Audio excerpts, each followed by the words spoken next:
Well, here it is, Wednesday morning, and we are starting relaxing painting with Dyson Dungeons. And to tell you the truth, we could really use some relaxing now. This has been quite a week already. Over the weekend, it started to rain, and Lexi's mom decided that since they were moving, it would be a good idea to get everything out of the house before the new people moved in. And that didn't happen because the new people started moving in 5 hours early, and they hadn't packed stuff up yet. So she spent the entire day packing and moving a household. So that started that out that way. And then she had to go back and haul more stuff later. But the main event was that on Monday, as you probably have read in Michigan, a huge storm came through, and we were some of the 500,000 or so people who lost power. Fortunately, we have a generator, so we were able to keep some lights and our water pump and some essentials going. But we also lost internet, so we weren't really sure if we were going to be able to do this today because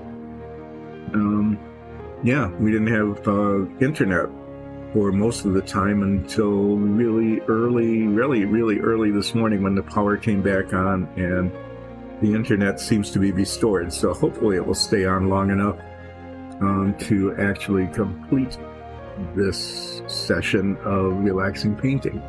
Anyway, I hope you can relax. I'm not sure how relaxed we're going to be. It's going to take a couple of days to recover from this, but so it goes.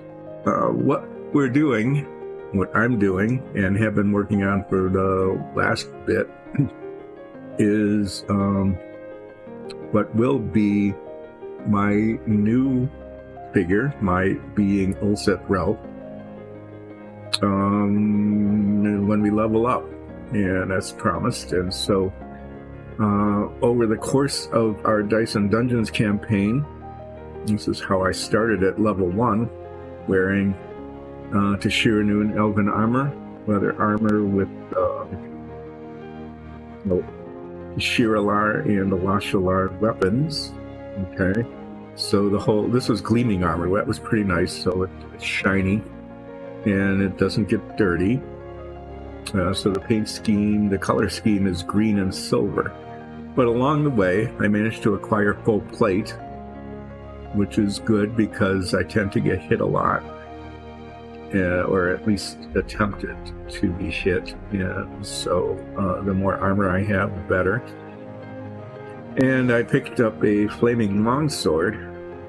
I still have Tashiranoon, my original elven blade. I still have that, but I have this flaming longsword, which does a lot of damage if it hits. So that's been pretty helpful a couple of times. At any rate, so the new character looks like this, and I'm almost done with it.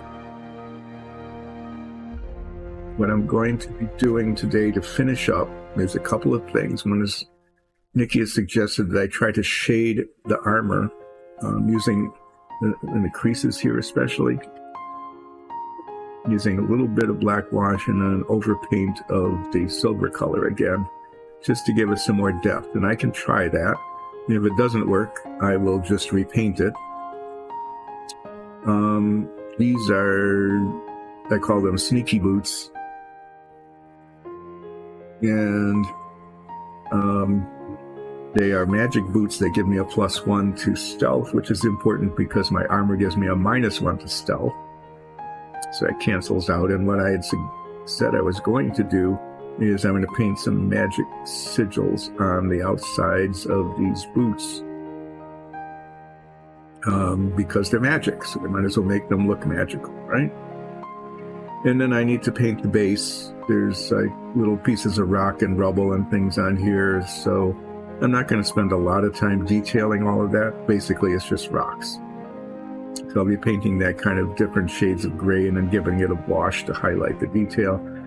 And then what we've done in the past, just to help things show up on camera, is painting the edges of the base kind of, signature colors. So I'll probably do that. I'll paint the rim of this base that kind of green color, just to help differentiate the characters on camera. So let's see what we've got going here. I think it mostly looks okay, but there's the left eye here. I mean, those are gray eyebrows. There's just too much gray right there. So I'm going to get out the buff paint, which is the skin color, and attempt to make it look less like there is a black eye there. We'll see how successful. I'm just trying to get it like a dot, tiny little dot of paint here under that so that it looks more symmetric with the right eye. Then I'm going to paint the sigils, and I thought about painting them silver, but these are sneaky boots, so you don't want them real shiny. So I'm probably going to use, I want a metallic. So we have this new bronze color, which is kind of nice. It's a dark metallic like this. I used it here and here on the pommel, which is a little more subdued. Or I could just simply use brass.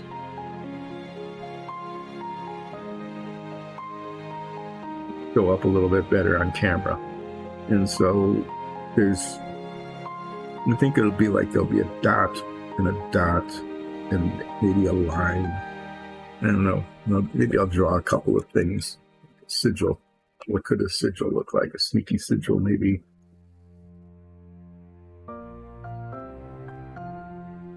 Something like that, maybe. Does that look like something I think I could probably look. Straighter lines are a little bit easier than real squiggly lines. Let's see.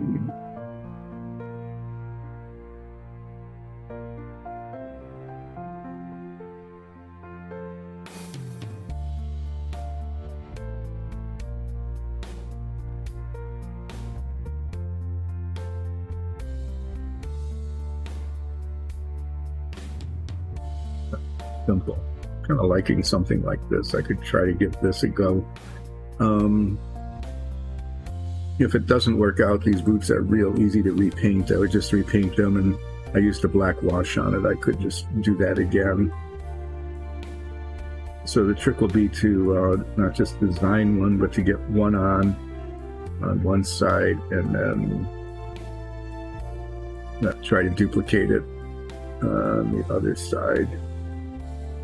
We'll see how that goes. So the first thing I'm going to do is try to fix this eye. And I think what I used was, I'm sure I used buff for that.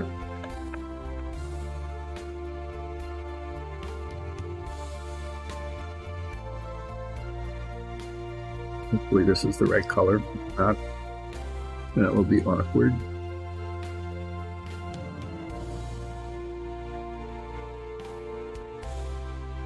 But there's definitely too much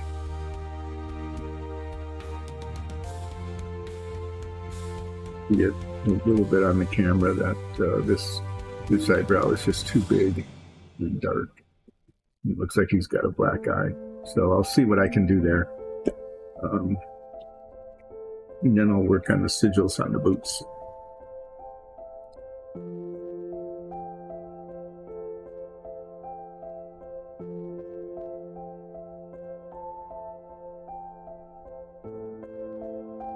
Other people join us a little bit later. Fill them in on what's going on again.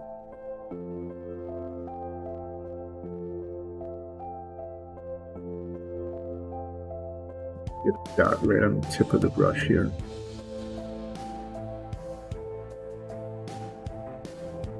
And like usual, what I'm going to do is start in the already painted area and then work the paint up into the spot that I want to change color.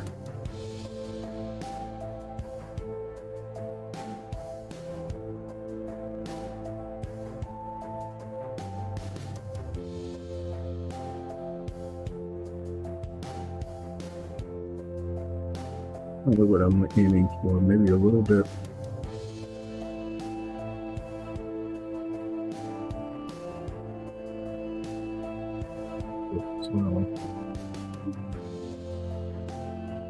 So I'm trying to do is get them both to look the same.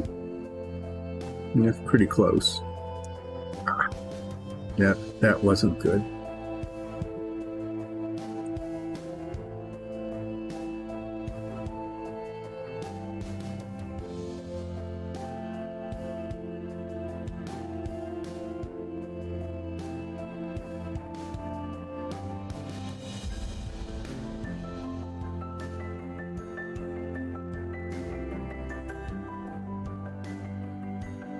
That'll do.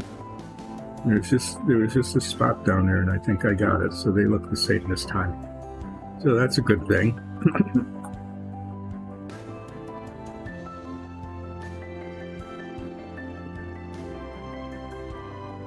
On little bits of stuff. Now I'm going to try to do the sigil.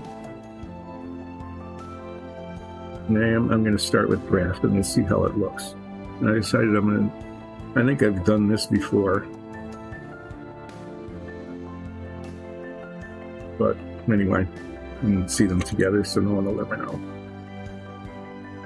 I will do a flip before I do this. And I flipped today. I flipped this stick before. Here's a different stick. Had great success flipping sticks. So here, there's a stick with sticky tack on it, and the other side without.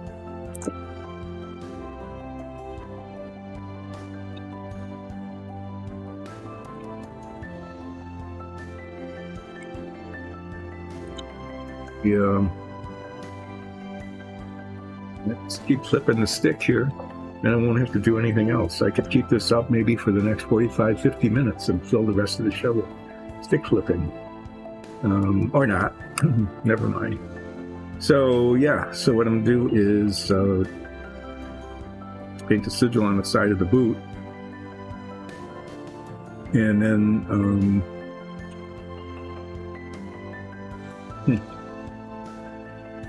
try to remember what color I painted the boot. I think I used this new color, this flat green. That with black wash. So let's see how this goes.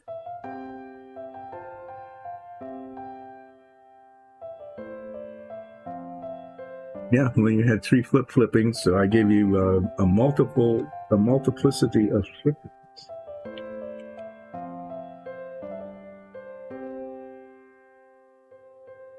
The other thing I need to do is try to remember is we got these new paints, and this bottle cap is broken. I think the paint is still liquid because it dried in the nozzle, but I need to find a volunteer cap from a nearly empty bottle of paint.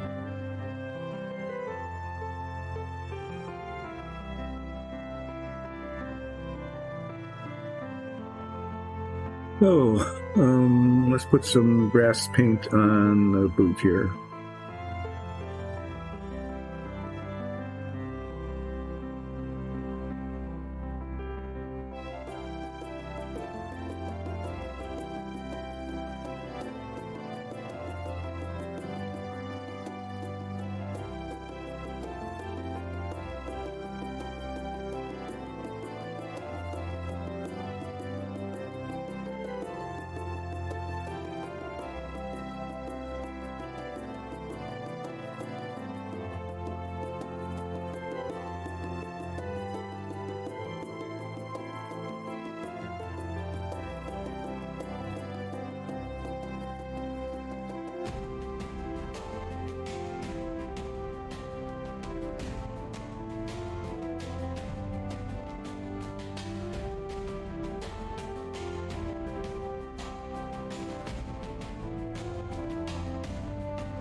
Does that look like a sneaky thing?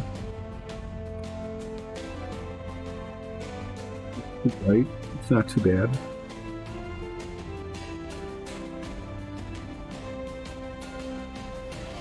And I need to try to duplicate it on the other side. That should be difficult.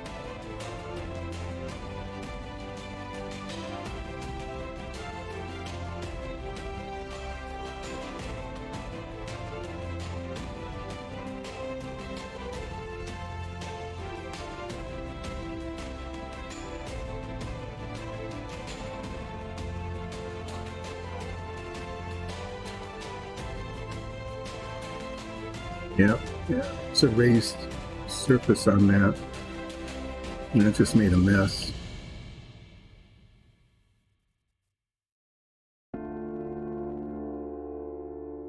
This is going to have to get some touch up somehow.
Yeah, well, they look kind of the same. I'm not going to mess with it too much. I would just, kind of down and pointy toward that and there, and then this wrap around. I'm just going to leave that alone. I'm not going to work at it, mess with it. And it's just going to be on the outsides of the boots. Maybe a little, I'm going to do a little something on the toe.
No, I would say it's not perfect, but it gives the impression of something.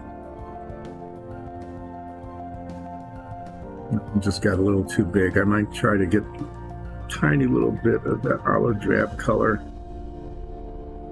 to try to make it smaller in a little while. What I'm going to do now is I'm going to get a little bit of this dark wash, tiny bits of it,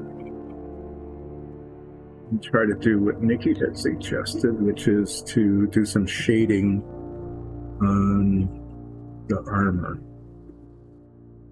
I'm going to work here.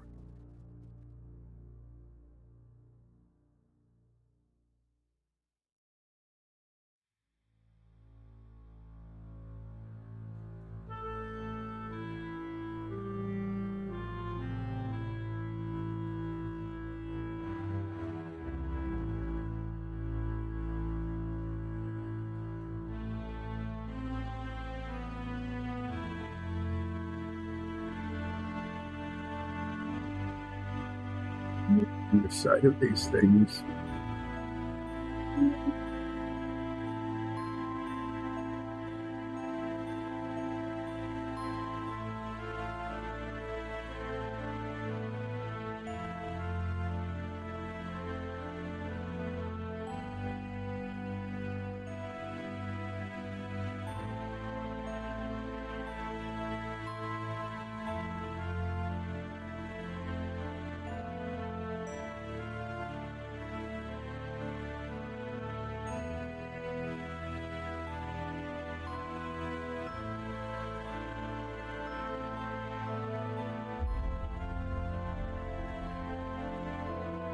I really don't want it to look dirty.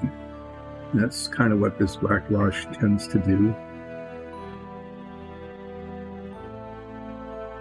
To like these folds and armor. I'm going to just try to get it underneath here. And then what she suggested doing was getting almost like dry brushing and pick up, clean up the tops, but leave the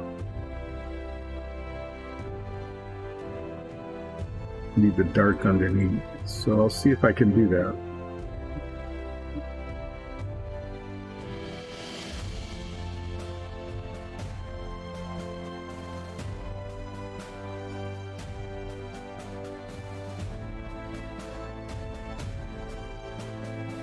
Darkened underneath, so yeah.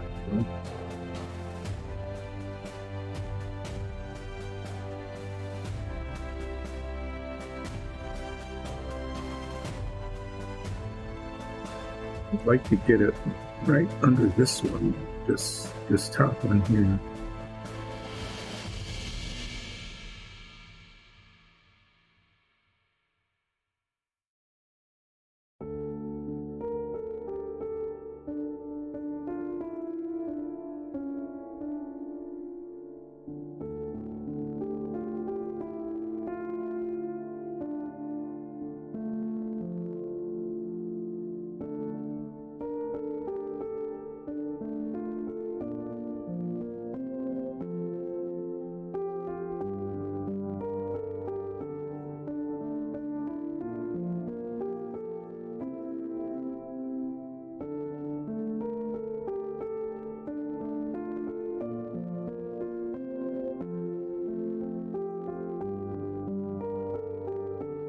Well, pretty subtle.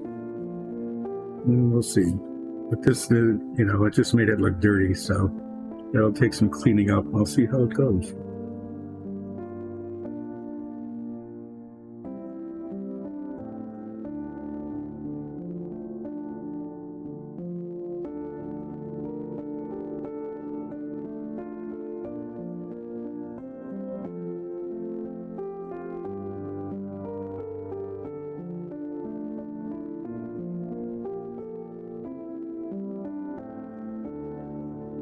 Bits of wash and it kind of creases.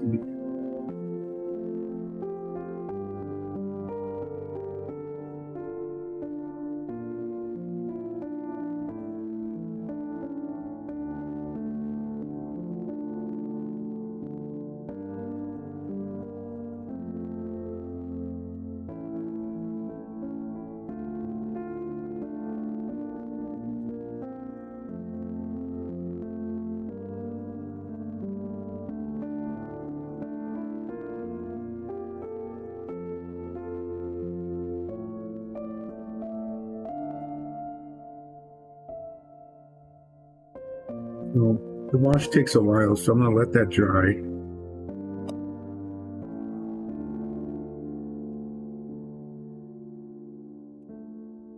I'm going to try to touch up that little dot on the boot. See if I can do that.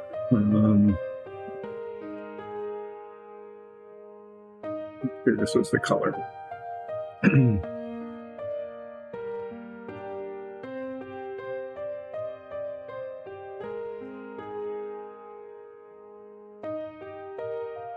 Hopefully it will dry and not show too much.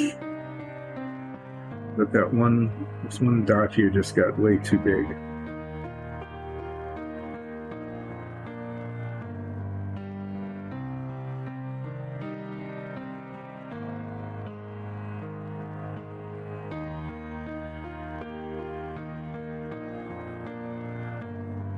You have to change color significantly.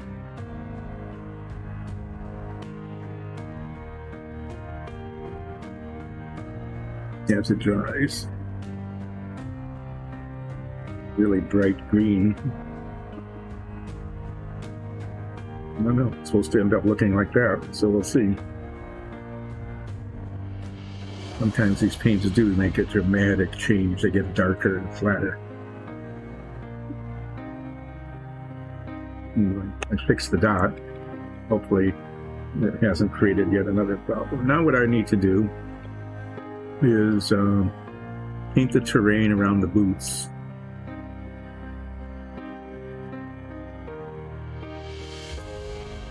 Looks like it's just kind of, it's just kind of a pebbled, rough surface. I'm really tempted to just paint it one shade of gray rather than try to make all sorts of different colors. I think I'm just going to try to paint it a shade of gray and then use the wash, because there's a lot of texture in it. Just use black wash to show the texture rather than play around with all sorts of different colors. So we've got most likely this neutral gray, because that shows the wash pretty well. The blue, actually this blue doesn't look bad with a black wash. It looks kind of decent as well. But we have these new paints, and maybe there's something in here that I could use that we haven't used before. None of those. Basically, we've got purples and reds and blues and things that I haven't pulled out yet because I used a lot of the red and yellows. But here's a new color. Always, something new. Stonewall gray. I'm guessing that was designed for stone walls, right? What else could it be? These have been sitting about for a long time. You can see that they need a good shaking. Now I'm going to mix this up here and spread a little bit out on a piece of paper here. This ever-expanding color chart. There's this new color called gunmetal. That might be kind of a nice, see how shiny it is. So, yeah, we'll get these mixed. Oh, thanks. Yeah, I had fun painting that. There's actually, it's the color chart with all of the new reds and oranges and yellows, maybe nines. Does Nines want to pick out a new body color? Oh, orange fire.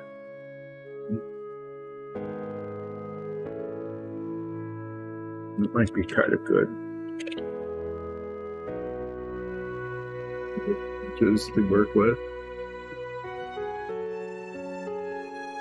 Yeah, maybe a little bit brighter color on the new Nines. This is the new Nines, by the way. Not too much of the body color shows. Wearing gloves, we got feet and face, and that's about it.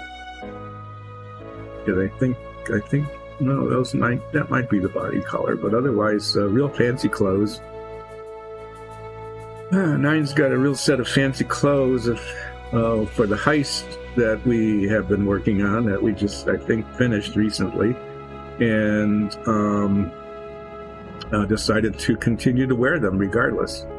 Oh, and look at that. See, I'm glad I'm doing this because I'm seeing some of these little tags. I don't know if you can see it, but right on the base of the tail here.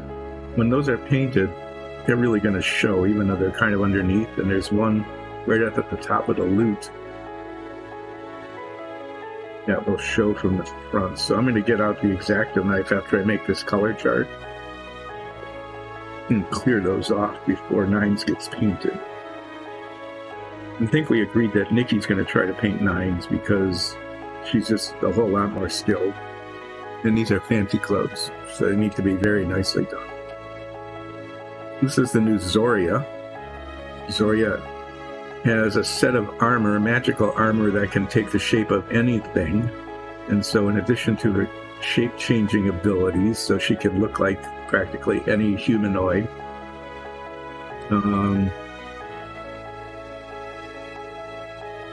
the armor matches as well. So we've gotten some really good, close matches. So various and sundry characters. And there's some tags on this too, on the bottom of the shaft.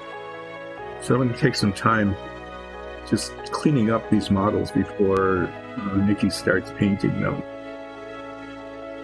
So after I do this, while we're watching the paint dry, Stonewall Gray and Gunmetal, watching paint dry, we'll clean up some of the models here. Stone Gray doesn't want to open. Gunmetal, so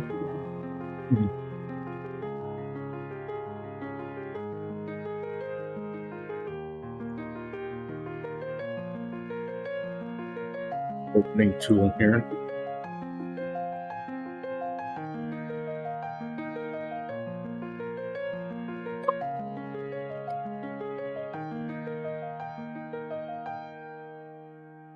Great, here we go. Look.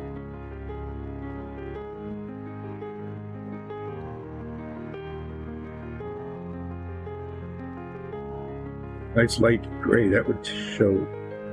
But sometimes, you know, the colors change really dramatically when they dry, so we'll see how that ends up looking compared to some of the other grays we have. But if it's slightly lighter, I might use that, if it's close to it, to come up with a base, because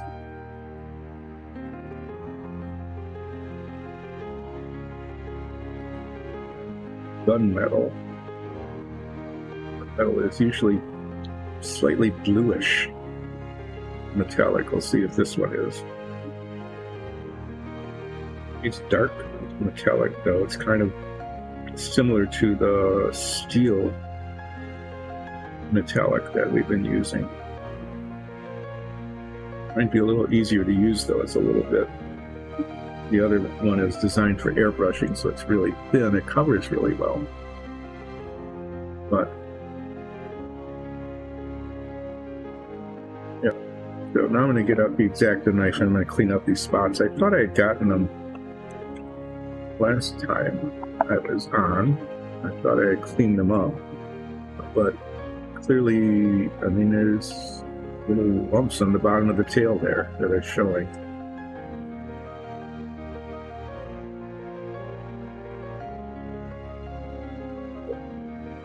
After this, adding to the not relaxing morning, we're putting up a fence around a big chunk of our yard because we got new puppies and we want them to be able to run around without danger. And the fence is nearly complete, but not quite, so some deer got inside the enclosure and then couldn't find their way out. A couple of them, after banging into the fence, finally found the way out the way they came in, but one of them, a fawn, it's very young, still spotted. It's really quite late in the year for that. I don't know, might be maybe born late in the spring or something. Got onto our screen porch. We have a deck that's screened in, and well, actually it broke in. It broke in through the screen, which is kind of dumb. And that made a significant puncture. And then decided that it was going to break out again, so it did, off the side, and then jumped down, hopefully safely. But now we've got 3 broken screens that need to be repaired. I get to stand on a ladder. That'll be fun. Balancing on a ladder, repairing screens. After relaxing painting, I get not relaxing fixing screens. Fortunately,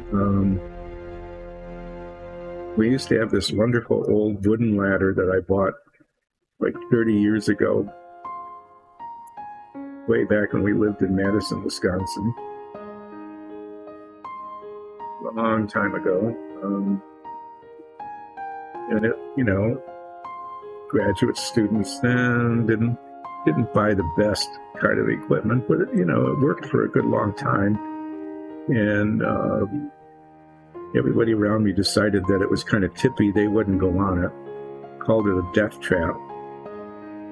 So for my birthday, I think it was the year before last, a year ago, last June, bought me a nice new fiberglass and metal ladder that doesn't wiggle or tip or anything like that. So that's I get to use that, and hopefully that will save my life while I do this screen repair. Anyway, we had great fun. Yeah, actually burned the old wooden ladder in the fire pit. It's kind of a final goodbye to the death trap ladder. It burned quite well. It was old wood by then.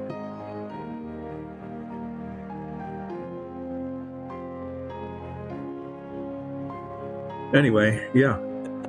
So I'm looking forward to relaxing screen repair on the side of a screened-in deck.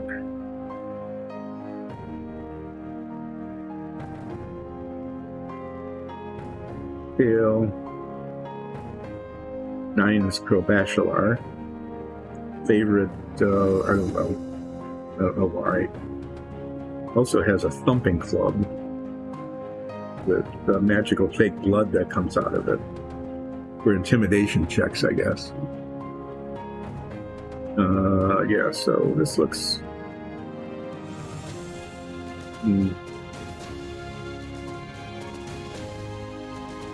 This side doesn't have one of these little spots, and this side does, and I don't think that's supposed to be a butt.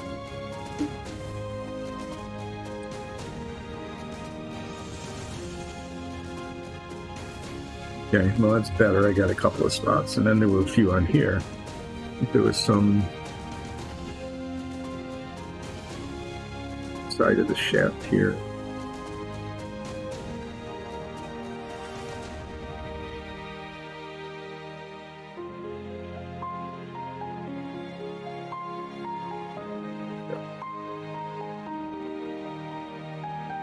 Some flexibility, but the arm is pretty small.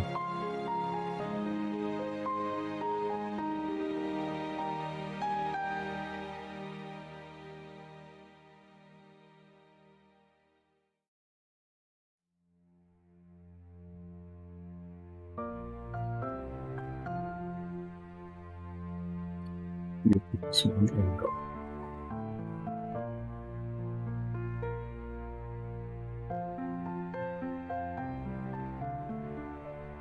Back of the glove there.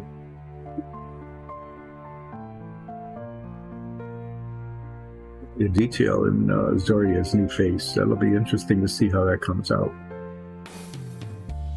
I don't remember what color this suit is going to be.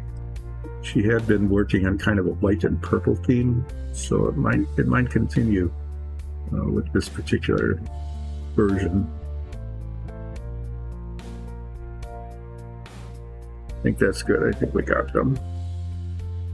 Let's see how this paint is drying here. New Stonewall Gray. We're going to compare Stonewall Gray. Yeah, the gunmetal is kind of decent. It is like the steel. You might use that more often. So Stonewall Gray compared to Neutral Gray. The Neutral Gray is a really good color, but the Stonewall Gray, it's new. And so I'm going to paint the base. I'm going to paint the base here in that new Stonewall Gray color, and then put some fairly heavy black wash on it to bring out all of the texture of the stone. And we'll see how that turns out. Yeah, the black wash here is dry, so I'm going to pull out the dark aluminum color. That was the color of the ornament, and touch up the spots that I don't want to look dirty, because the black wash, besides highlighting the shape of the armor, this makes it look dirty. So Nikki said dry brush it, so we'll see what I can do. I get some paint on here.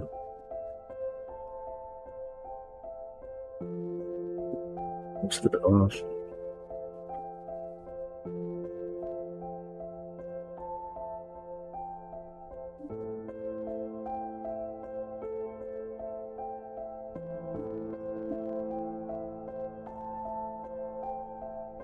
Get the tops. Creases underneath. Guess that did it.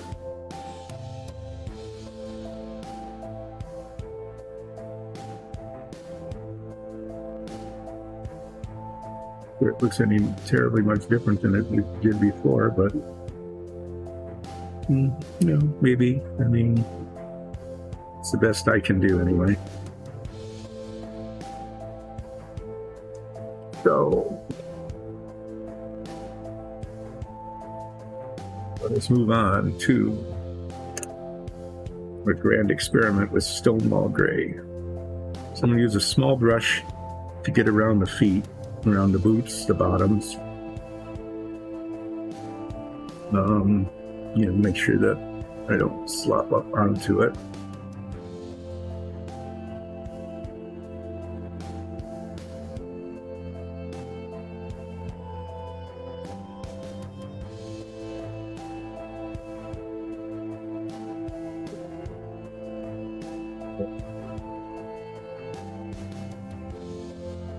Just tiniest little bit of it.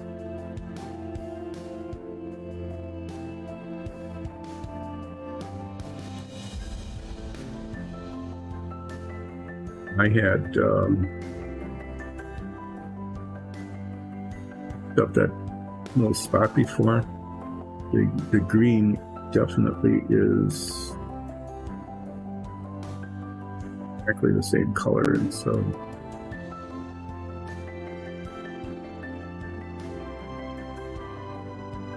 stand out.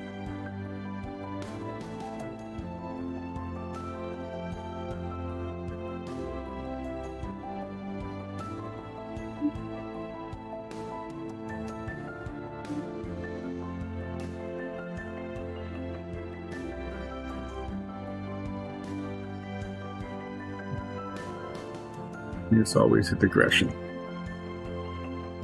So yeah, let's get some gray out here and line the boots. Wash it and see what happens. So in case you're wondering, I am also is what's going to be next.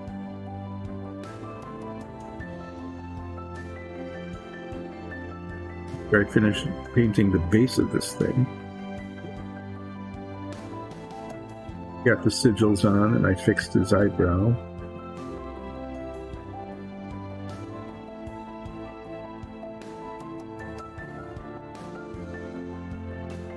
Did a little touching up here and there. Tried to and failed to highlight the armor.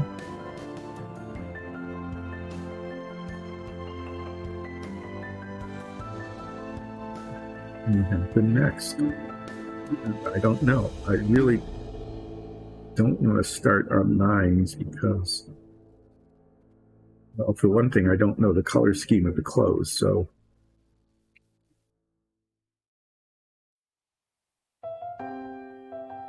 could do something like, you know, get a base coat on the cloak or something like that, or the pants, but without knowing what color they're supposed to be. I could base coat them something that just isn't at all what we want.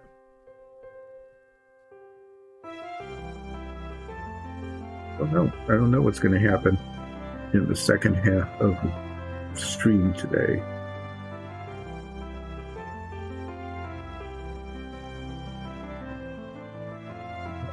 Dungeon tiles, but they're not primed. It'd be kind of fun maybe to do that.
get paint into hard to reach places. It's not a wonderful flat surface that we're standing on here. In fact, there's all sorts of little insects right around the boots that are unhelpful. I'm not quite sure why I picked this as my base. Mine's just standing on this nice wooden floor. Yeah, why not? I mean, that would be really easy. Just paint it brown, put some wash on it.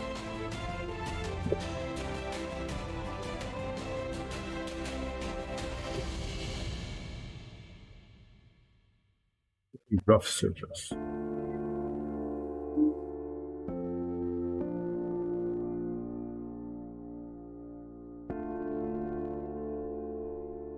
To get a really nice even line, but there we go.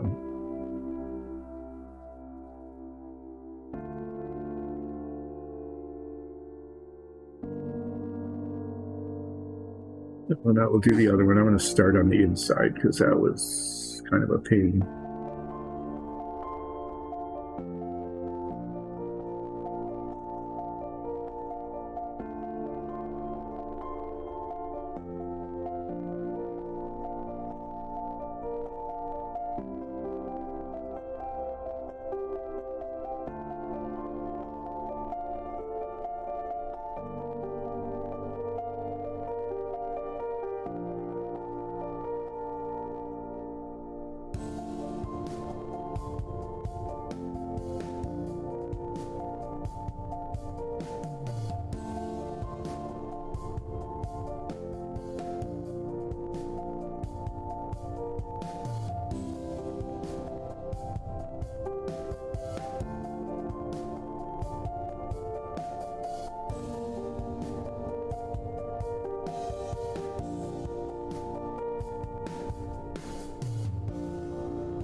Some up on the boot there.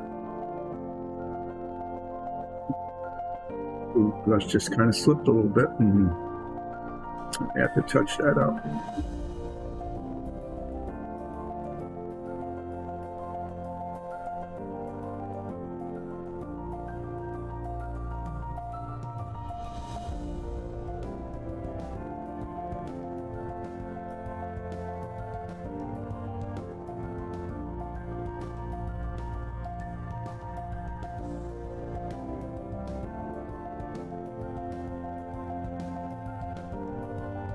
This is, I have to say, one of the unfriendliest bases as far as painting goes. Had the pleasure to work on. Recommend that if anyone does a mini fig, not pick this as your base.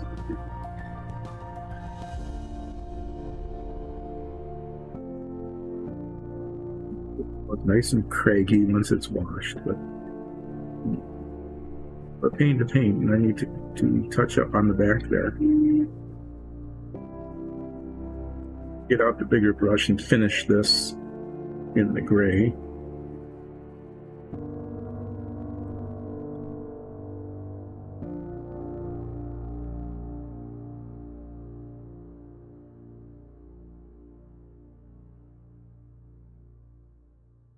Do the green touch up, and then I'll do a wash. If I get some black wash on the boots, it's not going to show very much.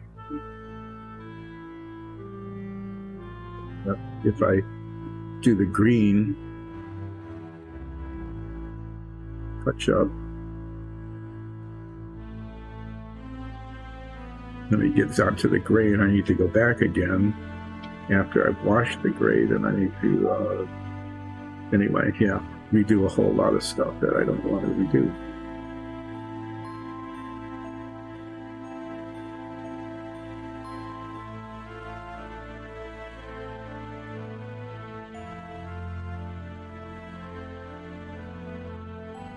So I mentioned before, I'm going to paint the outside of the rim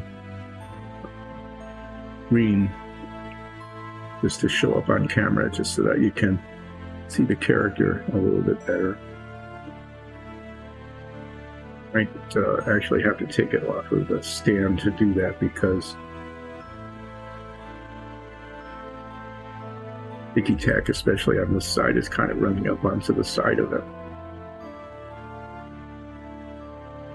I want to make sure I get the gray down in there, and then I'll touch up the green boot on the back there where it got painted over, and then I'll the stones, and I'll paint the green edge, and then I'll wash the stones.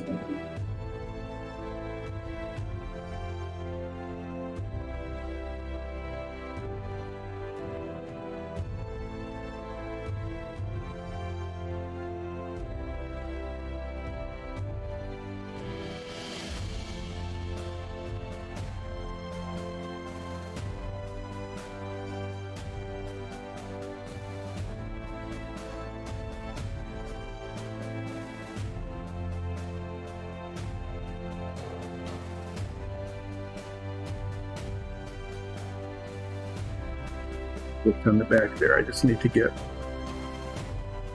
fixed. Really light gray, so I'm interested to see how it looks with the wash on it. Hopefully it'll pick up all of the, cragginess of the stone.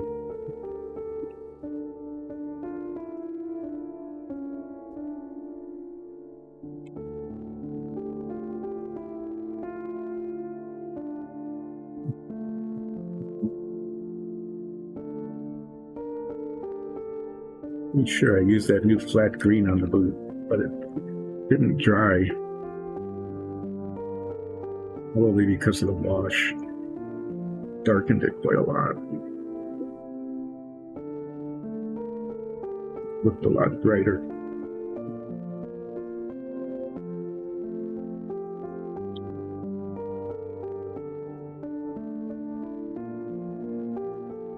It's right down near the bottom, and it's going to get black wash on it from the stone a little bit, so it's not going to show a lot, but it'd be nice if the color were consistent.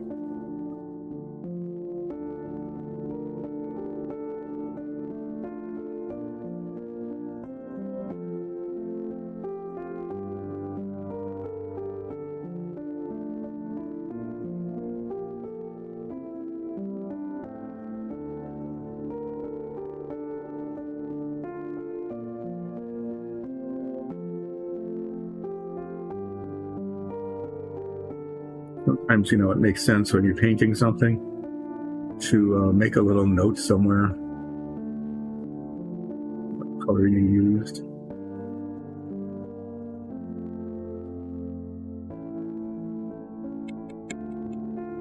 I didn't use the olive drab. It's just weird. You can see how much brighter the green is. Wait for it to dry, and then we'll wash it and see. I mean, the color is really good on the boot, but remembering what it was is, a different thing altogether. Let's see.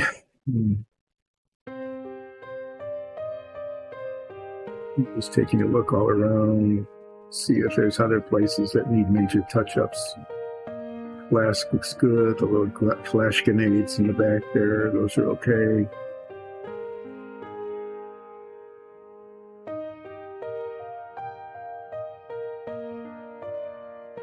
Dagger, The sword looks good. The offhand, yeah, it's not much. It's just basically a dagger that's held in the offhand and is used actually more defensively than offensively, although there have been battles in which the little offhand has been more effective than the big main hand. Go figure. Tiny little magic things on the sneaky boots. It's important to have highly reflective brass colored sigils when you're trying to stealth, right?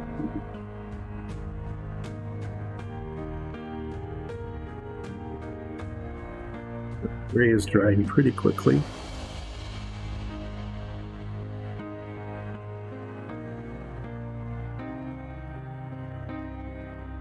You take it off the stand here.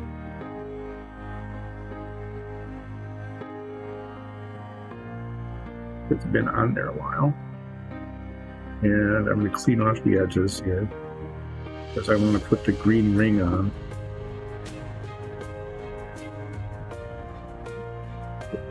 I get the green up onto the gray. I don't want to retouch the gray after it's washed because then I'll have to start all over with the wash. So I'm going to be holding it on the tip here. And I'm just going to be going just around this flat edge. And hopefully it'll look okay. I'm going to use the same color I used here, okay, which is called Sick Green.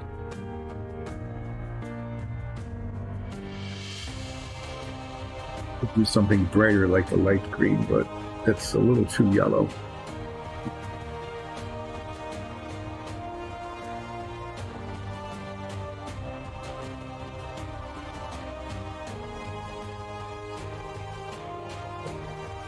I can't recall what color I used on that.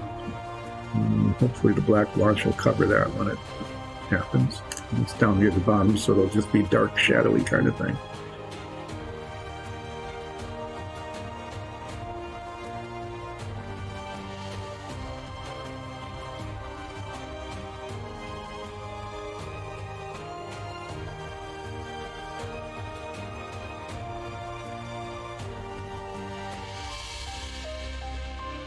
I'm just painting,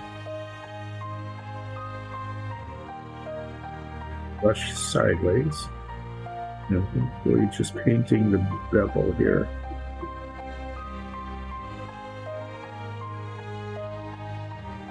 Really clean edge. It doesn't have to be perfect, but yeah, I don't want it to just look messy.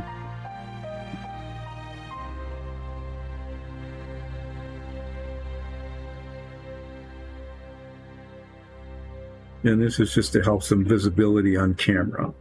Although with the new cameras and everything that we've gotten, not as much as an issue as it was when we first started the campaign.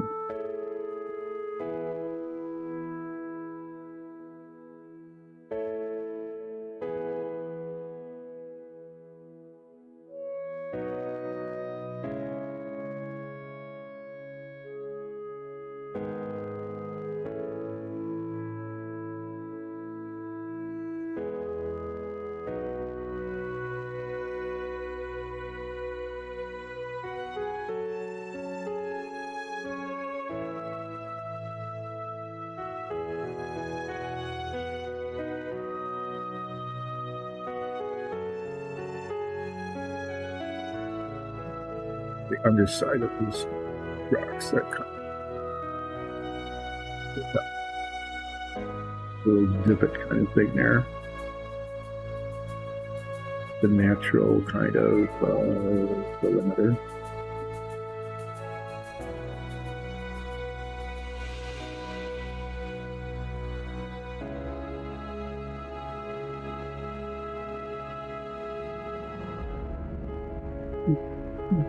Not bad. It'll do.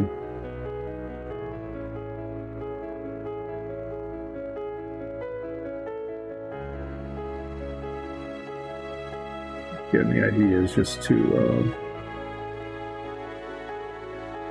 So if the camera angle, is down or something, weird camera angle, it'll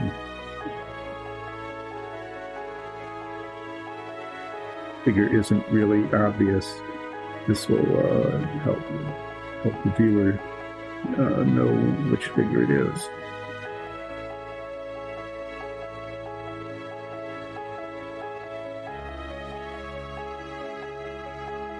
Working around the edges, try to get a, decent demarcation line.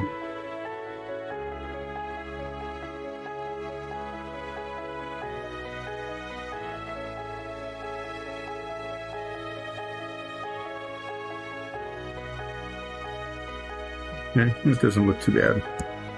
So now I'm going to do the wash on the stone, and we'll see how that ends up looking. Use fairly heavy wash. We've been using this dark gray wash, which has been kind of nice. It's a little less pigmented than the black, but this time I think I'm going to go with the black wash.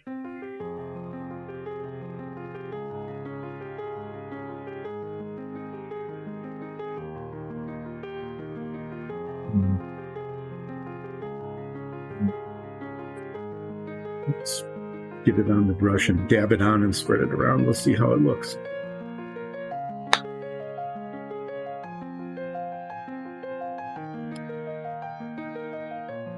Spatter all over. The black wash has had a habit of spattering pretty badly.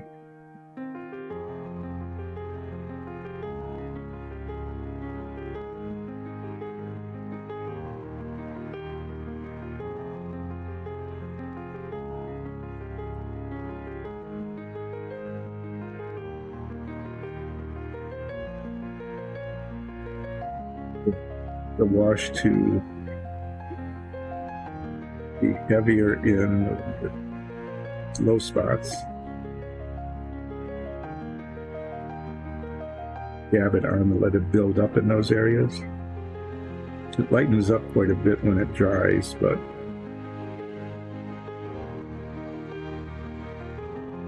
doesn't particularly hurt to get it on fairly heavy in some of these areas.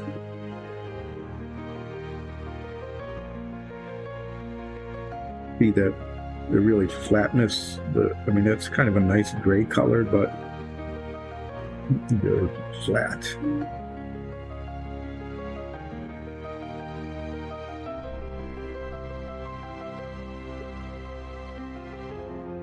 Black wash will give it some texture.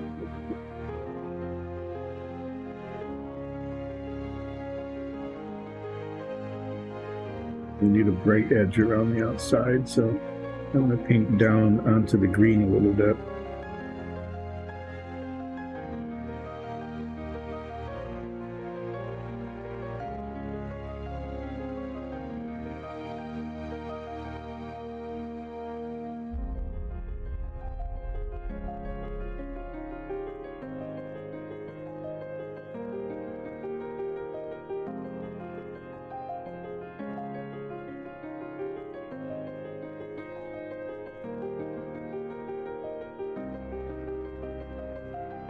Bumpy rock back here with lots of little crevices in it, so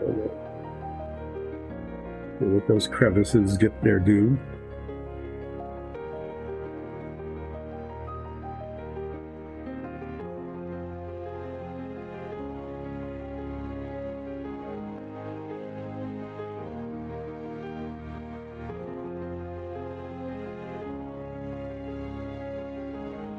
Areas that are just downright flat, not color but texture, just flat back here.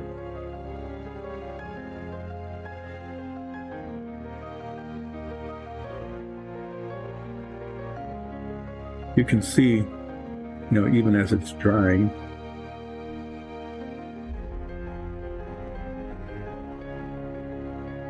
a little shiny until it dries and it gets flatter.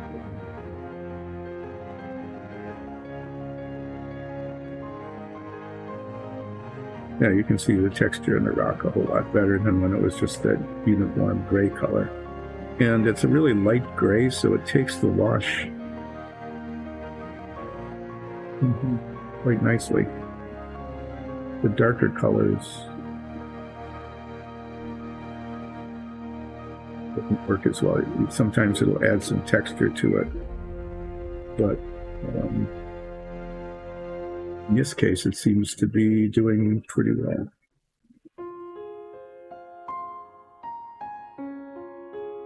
Let's see how that looks when it dries.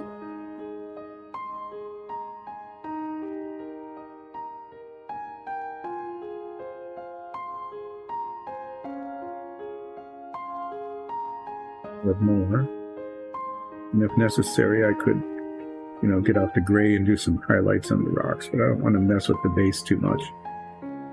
The point of the base is just to be there, not to be distracting.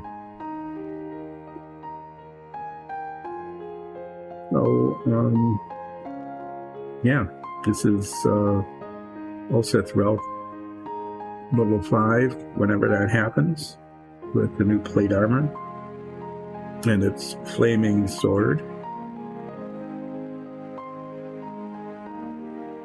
which is a really good thing unless you run into something that has like frost protection, and then the flaming sword heals them. That was an unpleasant surprise that one time.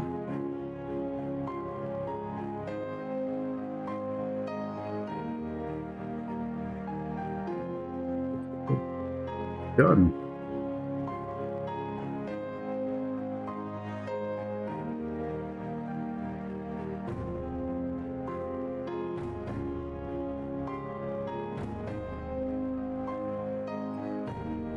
Clean this brush.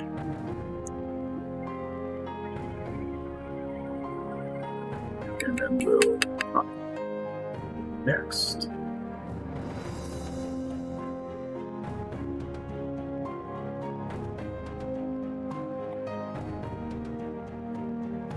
So, printing, would fall asleep. Tile folly. I did flips. I'll do another flip because, this guy's pretty much done, so we can just flip for it.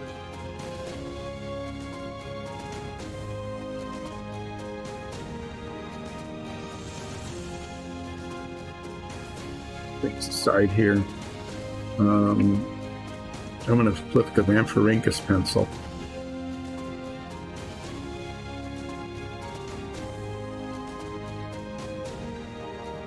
Spin it.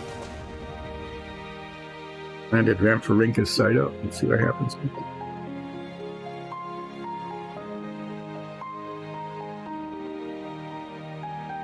Does a 12 count as a flip?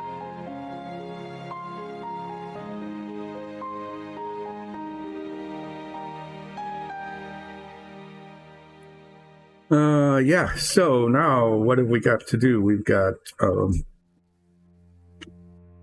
one thing that will be happening soon is that Alexis has designed paint holders to fit inside of the reels of the filament from the printers. And I know if you go online, you can find lots of reuses for these spools, which everybody accumulates, especially if they're running printers with any frequency. And you have to do something with them, otherwise you can't even recycle them, which is too bad.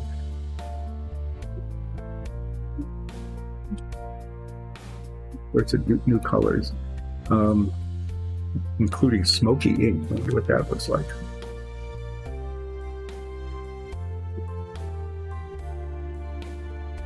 It's smoky ink and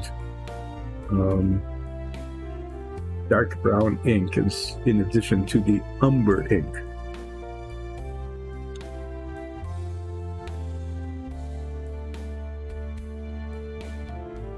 I'm curious about how different, if they are at all. So I'm going to take this cork of brown here And I'm going to take little bits of these inks,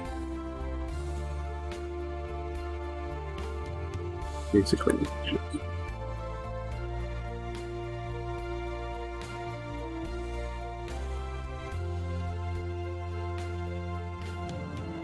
Dark brown.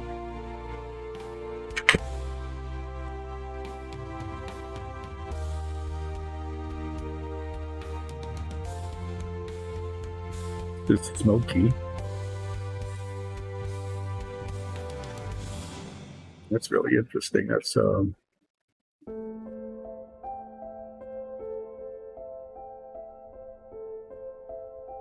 good color.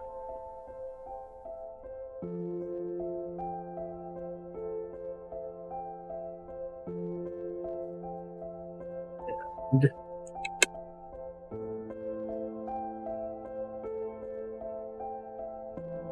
this is the umber that we've been using.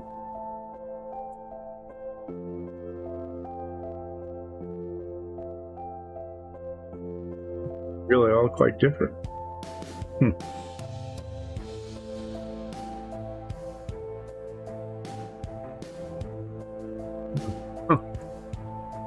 Didn't really expect them to be that different.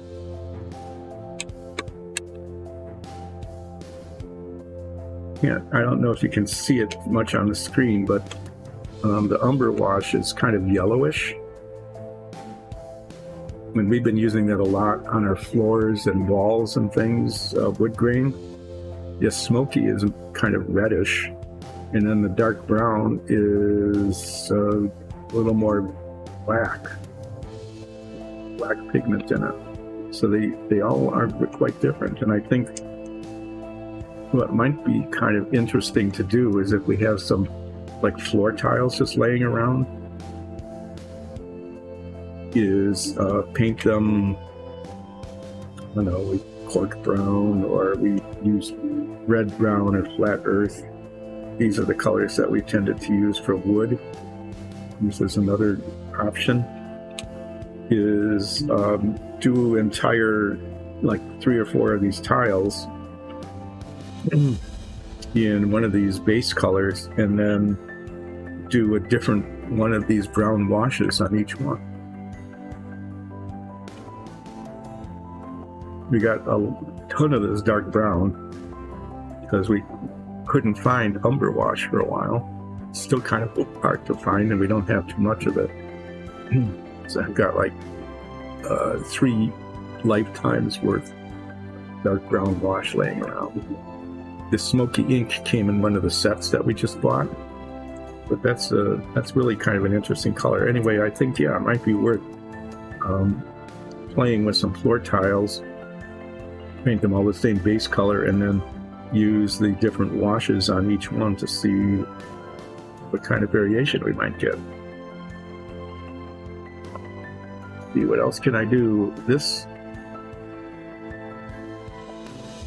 I hate to just throw this out. We have the scarlet red, and it's really close to being done, but we use this color as a accent color fairly often, so we've just been hanging it upside down like this so that it we can pull it out.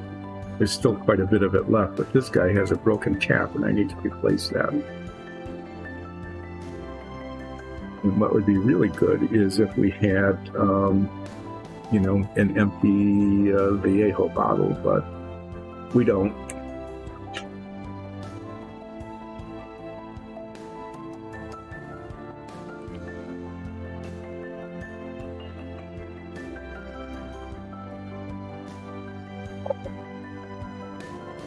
Just ditzing around here because I finished the model and I don't have anything ready to do next. So I'm playing with paint bottles and alligator clips. This alligator clip is now broken. Oh, I see what happened. The pin that holds the clip together fell out of the hole here.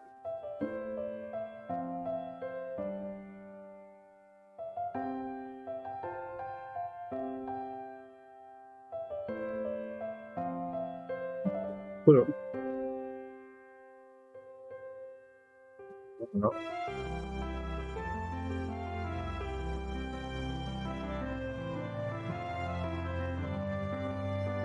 I don't know.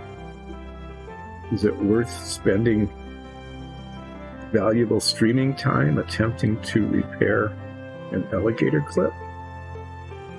Of course it is. What else would I do at the time, huh? Any objections from the viewers? Shall we attempt to repair an alligator clip?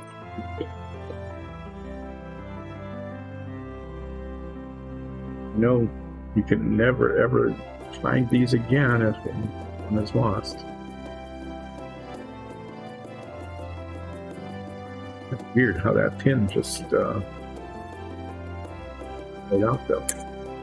Anyway, so I'm going to play with this alligator clip for a while we're doing relaxing, not painting, because we're going to figure out what to paint next. So.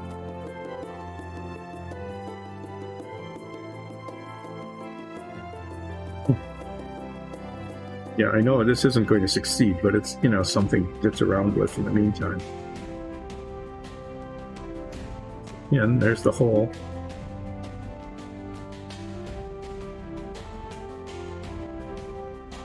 Lined up very nicely, but didn't go through.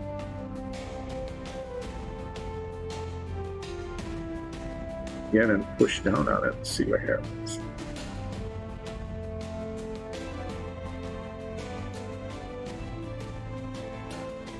And of course, if I get the pin in, I don't know what good that's going to do, because it'll probably just pop right out again because the whole thing's kind of bent.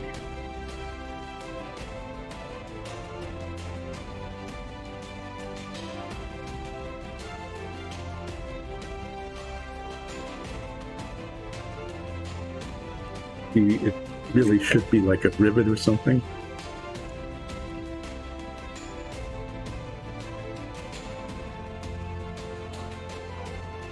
Yeah, see, it's like riveted on either side.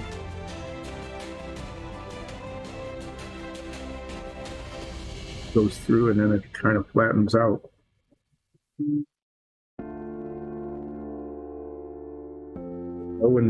No one's paying attention enough to object to trying to fix an alligator clip. So we'll just mess around with this for a while,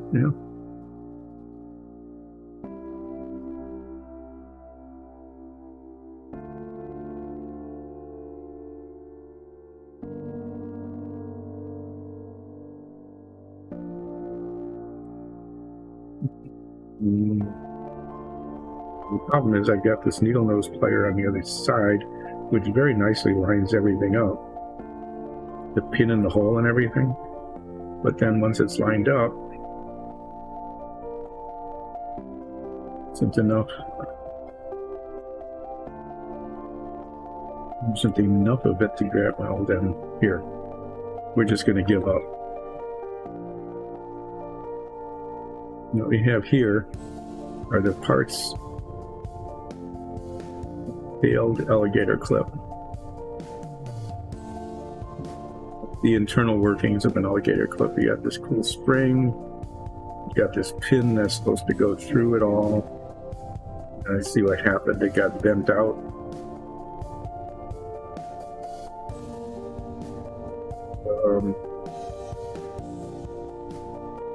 Made in China.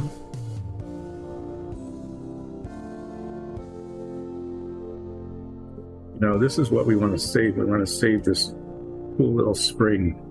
You never know when you might need a spring like this. And if you ever do, there's one. But the rest of this now is just junk. Lost to us, whatever.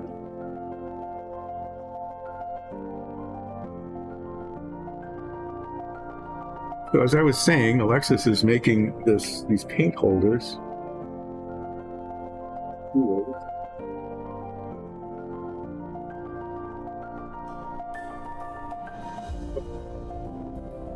Is that the spool is round like that, and it's got an opening about that big, and these are inserts that go into it, and they have holes in them that are just this size exactly. And so you can slide the bottle in, and then there's a spot above or below each of the holes where you could take a paint sample, and basically instead of having a color chart like this, the color, or this one down here, the color chart would actually be right where the bottle is. And that's going to work really well as long as people put the bottles back in the same spot where they came out. Otherwise, you just have all of these ends of bottles and you can't really tell what they are. But if you put them back in and there's a paint sample, paint swatch above or below the bottle, then you'll know exactly what you're getting each time.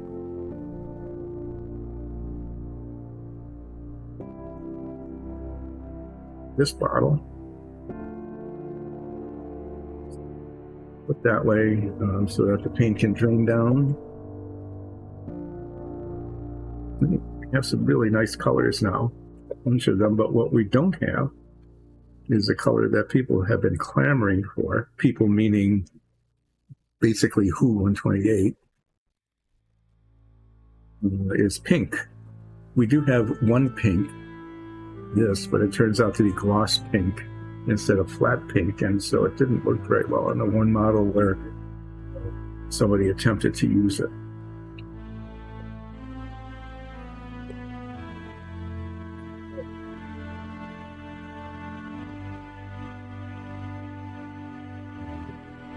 Look at that. ulseth matched them up. Actually ended up getting shorter in the new model. I'm not sure how fair that is, but it looks like a good 6 inches shorter. Maybe it's just the weight of the armor.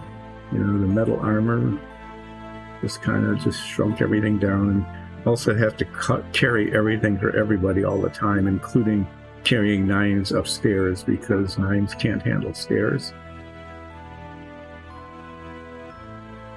Definitely looks older and a little bit shorter. That won't have any effect on his ability to assist the party in the ways that he needs to.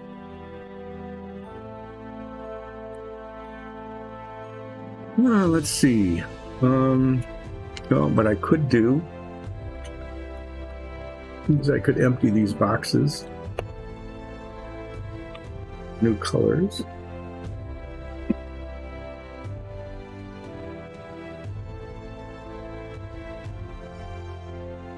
We've got a new one called Bone Light. That might look pretty cool. There's a bunch of new blues. I'm going to kind of gather those together. We have some duplicates, polished gold. We have one of those already. We have chainmail silver. This is a different silver. It might have a different color. I know we got a black, so I'm going to set aside some of these that are just obvious duplicates. Ooh, dead white. We have bone white, we have dead white. I'm going to play with those, see what kind of colors we get. This might be pretty cool. It's called black red. I'm going to play with that. Then we have these blue purple tones. Blue, ultramarine, emerald, blue green. Here's white as opposed to like dead white. You got black. We've got a model color black and a game color black. I know that one of the blacks tends to be glossy.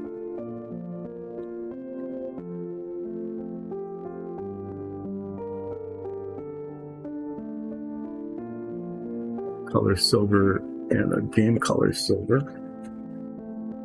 That might be interesting.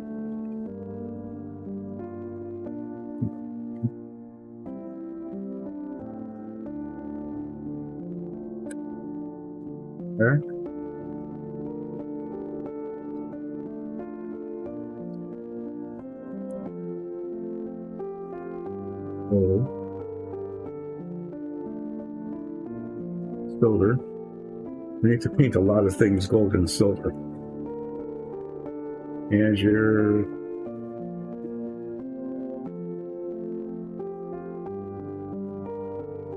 Good. Let's knock everything. The color charting is really kind of fun, even though we're going to do it later.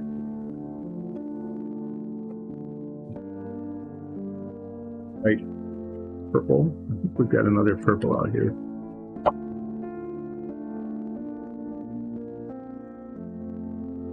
That'll be violet, purple, royal purple, purple. Things might have very subtle differences in color. But it's kind of fun, you know, just to play around with the different colors and see what you end up getting. Here's another green. It's called refractive green. So what I'm going to do is, I'm going to play with color charting. Why not? We got 3 kinds of purples that might be really similar to each other or not. We don't know.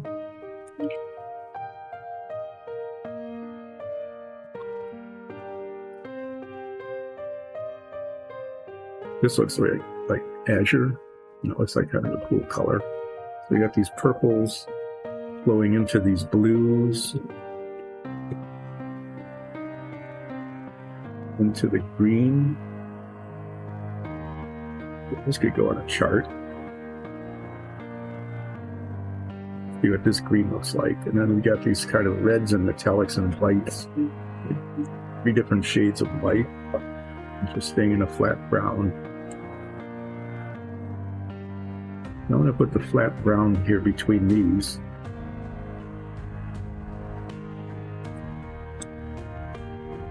Just to see how that compares to some of the other browns we've got.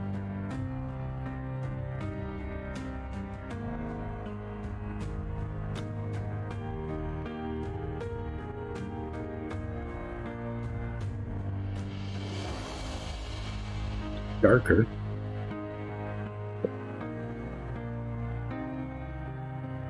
It's chocolatey color. It's a lot like the, to me, a flat brown. There's not too much difference there. Covers well.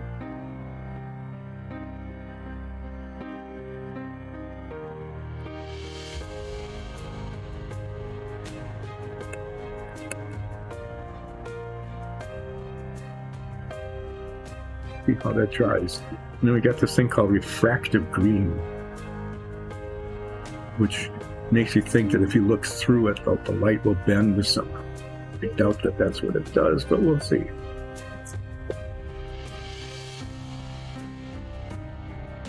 Put it over to the side here.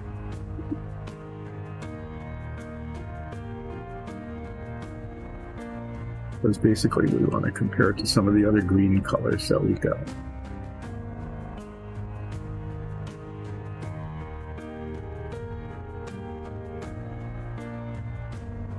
Now you got like 11 shades of green.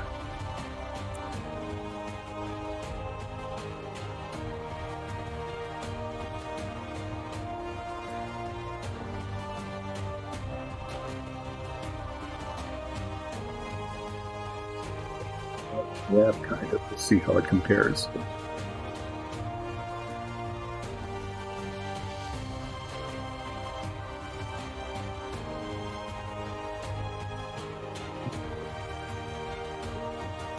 An interesting color. That will be useful. The flat brown is taking a long time to dry.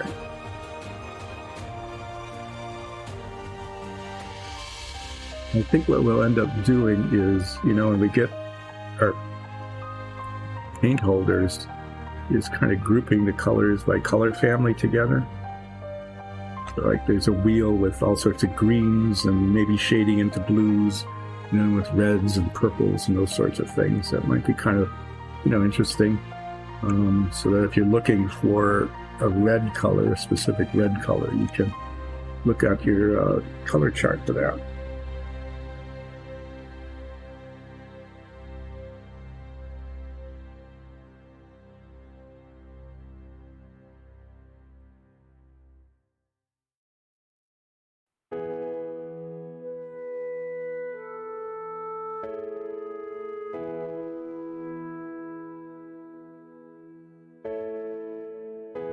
Getting out some lined paper here.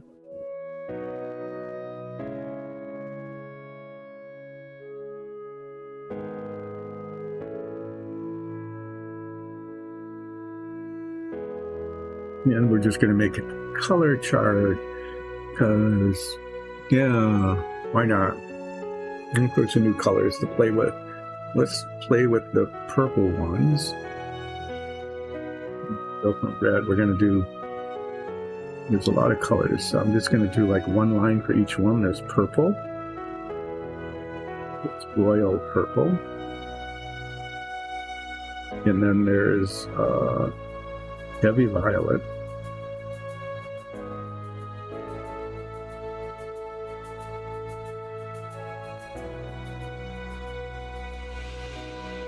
And then we're going to move right into kind of the blue colors.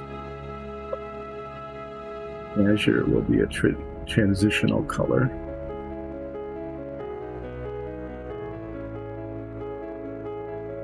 The marine.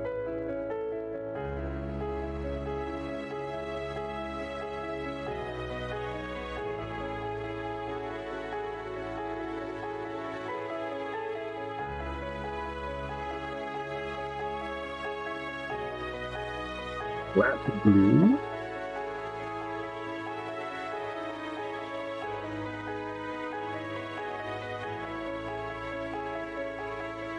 Blue green. And emerald.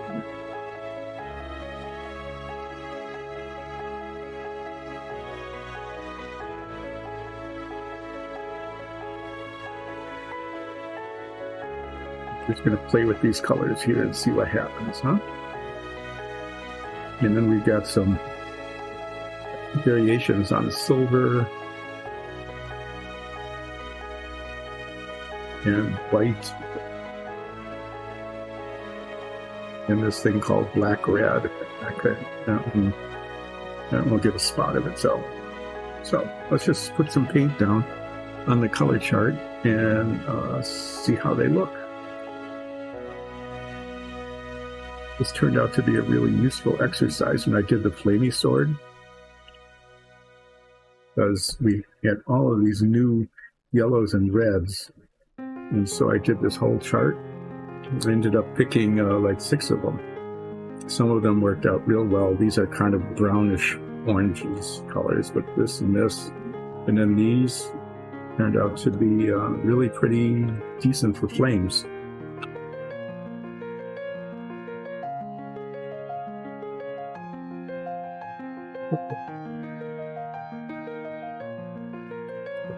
These might be good good colors to see. They actually have out when Nikki does Zoria and Nines. I know Zoria uses some purplish kind of colors.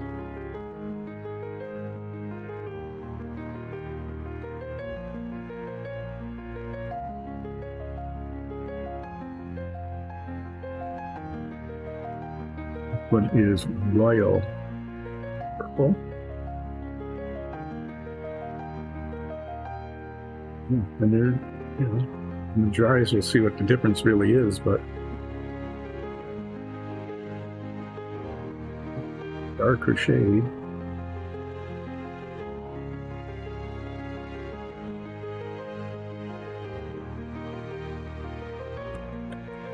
See, that's a pretty nice purple.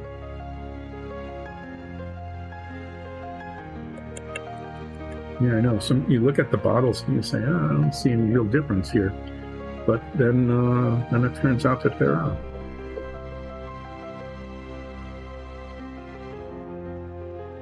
Some shades are really close to each other, like the Viejo and flat green. They're practically the same. This is heavy violet. Again, there is a difference. This one is looks like it's got more blue in it. So a very nice color. But yeah, I mean, if you're faced with having to pick different colors, different shades of purple, there's certainly enough variety there to make, you know, important. So this azure color is really, it's very light.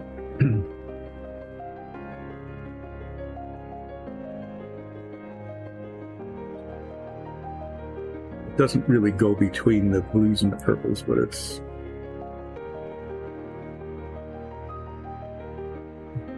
much pigment in it. I'm gonna have to shake this up a little longer. Looks like a nice color, but it isn't covering very well, so the pigment must have really settled in here.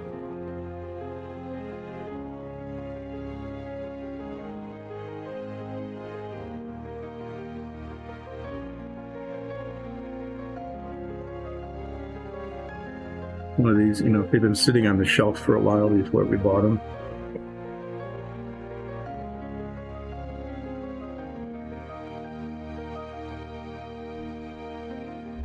Grayish blue. We'll see how that dries. It's kind of an interesting color. It's much darker than it looked like from the bottle.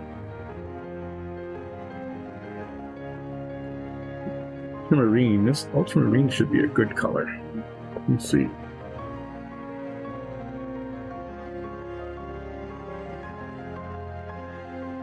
Oh, turquoise. We have.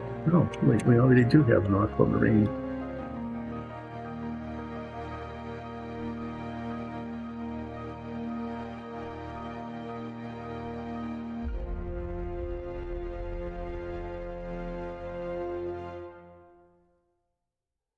Put the turquoise in the mix. I don't see it on the color chart.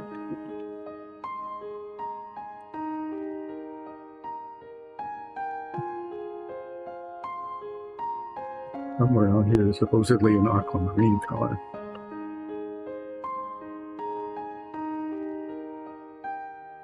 This is mislabeled. I don't know.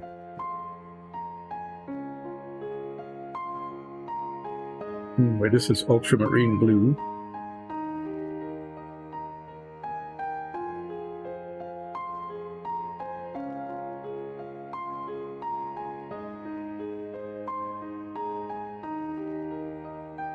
Very little to do with marines.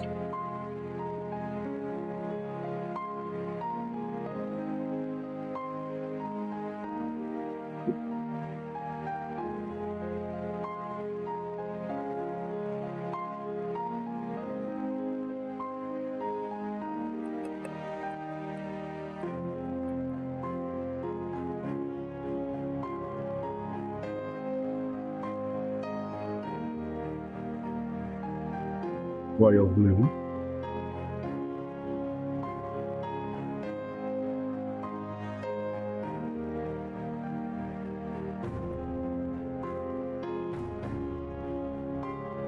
Oh, a purplish, a little red in it, maybe.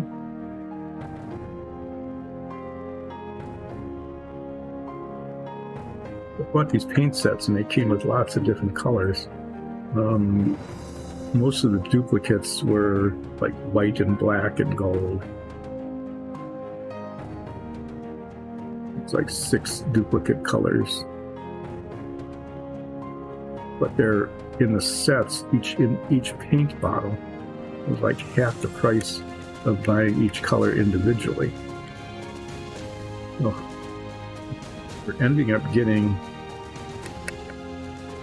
hopefully a nice selection of range of greens, purples, blues, reds, and yellows. Colors that we really didn't have much of before.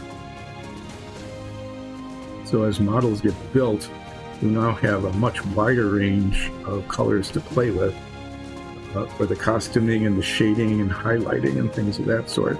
So that'll be kind of nice.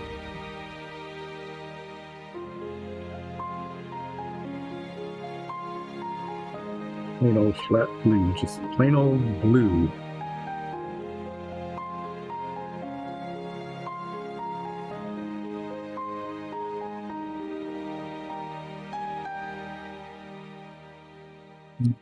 It's kind of close to the royal blue. It's just a little grayer. Mm.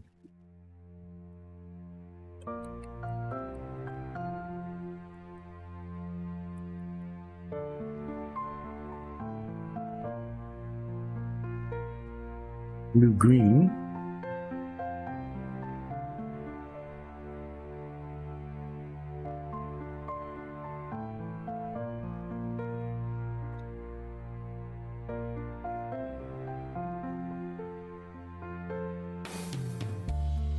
These aren't changing too much as they dry.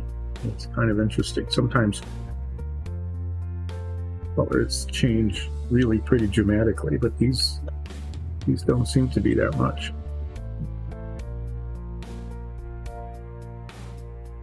That's a pretty color. I don't know.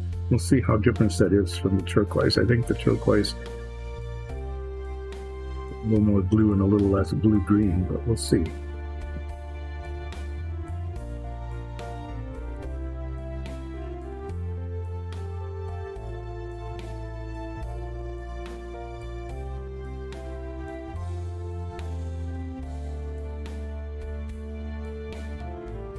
Emerald first.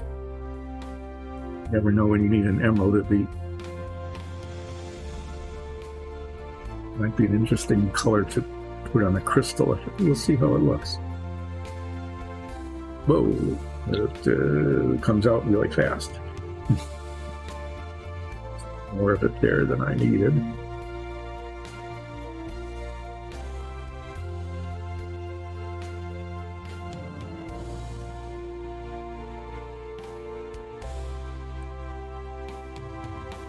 And this is an old color. It's not one of the new ones, but I wanted to see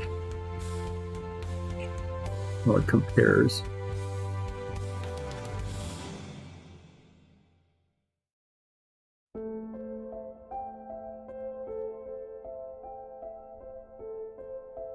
Came out like black. Weird. Okay, that's going to need some major shaking.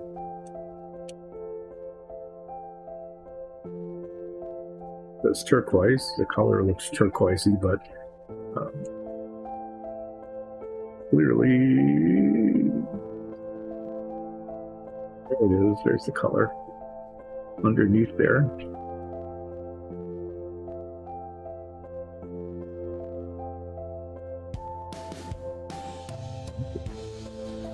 Green before, but it's really turquoise because I don't see any aquamarine paint anywhere.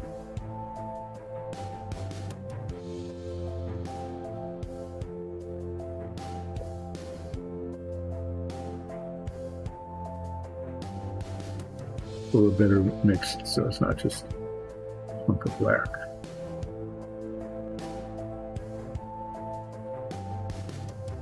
But that's an interesting progression. You know, these different shades of purple and kind of purplish blues and regular blues and then bluish greens. Those are good colors. So this one doesn't fit in this category at all. It's black-red.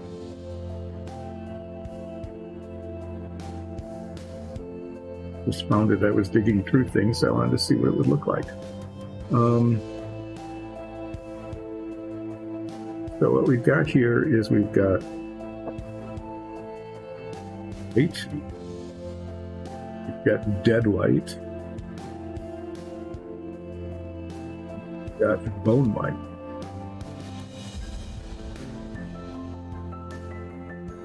And then we've got two silvers. We have model silver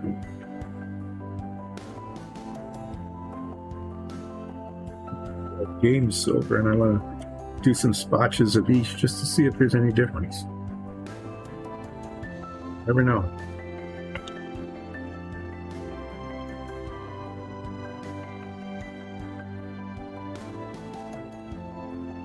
Curious about what this black red looks like.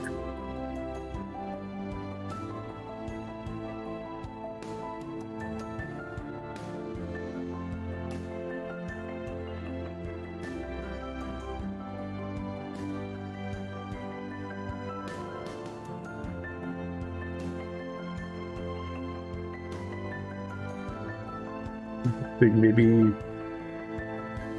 Kind of mahogany.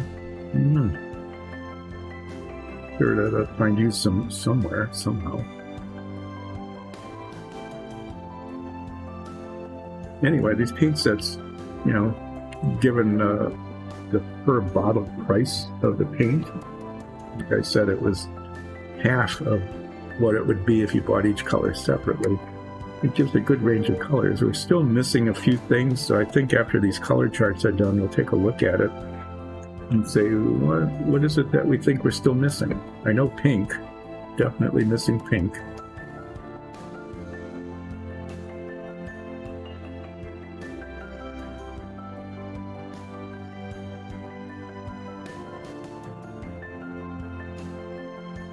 The whites here. We'll see how well they show up against white.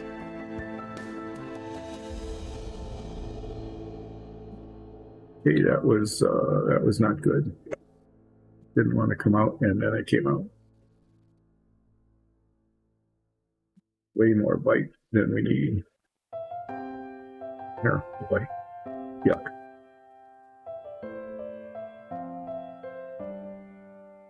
Well, I have to say that this white is very bright, and it covers better than the Tamiya white. The Tamiya white just is really quite transparent. And part of it might have just been the way it blotted out, but I think that I got the pigments pretty well mixed up. But this is a decent white, and we've got a couple bottles of it, so if we need it, it's there.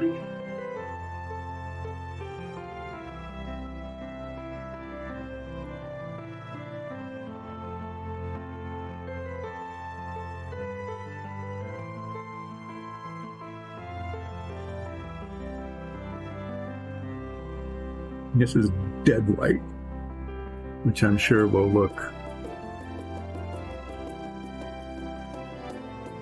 any different than white. Let's see. A little more yellow, maybe.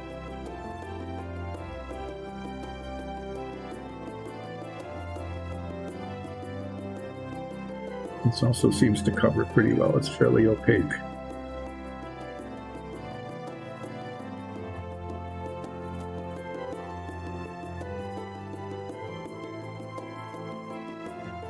Good white color.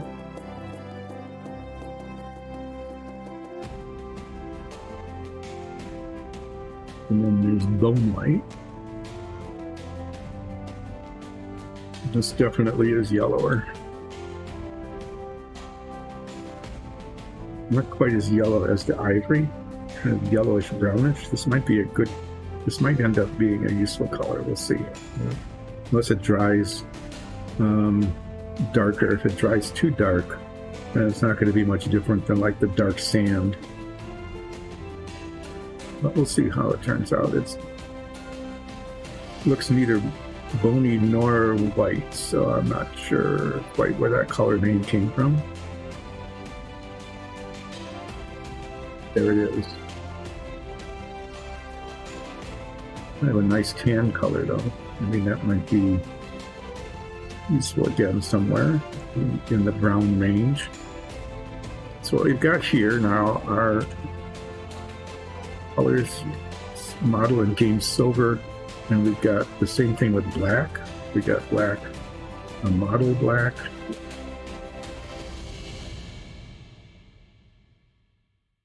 game black, and I don't know, the difference might be like in reflectivity or something. I don't know, we'll see. Anyway, this is the model silver.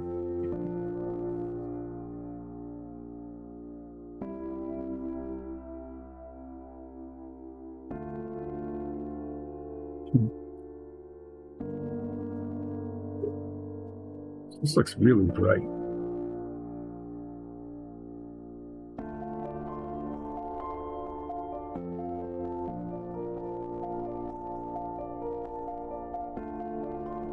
Very white silver, very, very light. Not transparent. That might need a whole lot more shaking.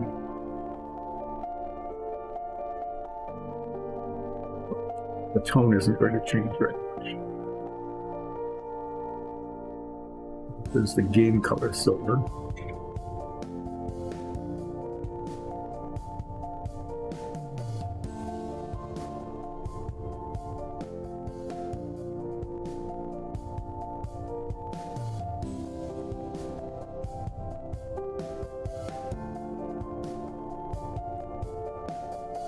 It's definitely different. I'm glad I kind of, they both say silver, but they're not the same.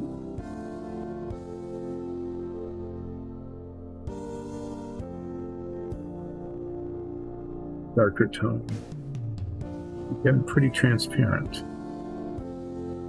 They're very shiny, very metallic-y. Like to do is I'd like to put chainmail silver down just to see what it looks like next to it. If I could find it quickly, I don't want to waste too much time looking for it.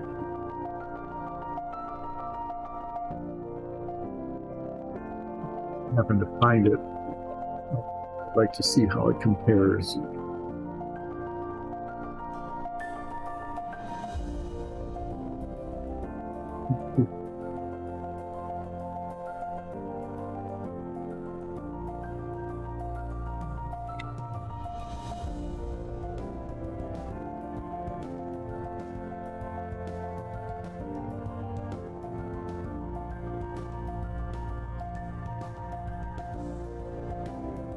Darker yet again. So kind of like the metallics, the airbrush metallics, we have kind of a range of silver colors now. That might be kind of an interesting thing to do, because these tend to be a little bit easier, not hugely, but a little bit easier to work with than the metallics, or very small spots like dots and sigils and lines and things. Whereas the airbrush metallics are really good for large surfaces, where you want to get a very smooth, even metallic look.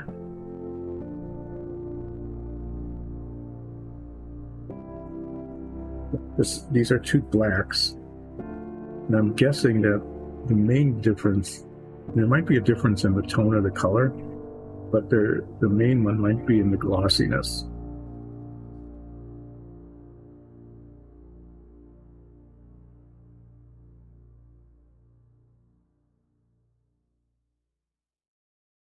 To me, a black is very flat, and one of these is going to be glossier.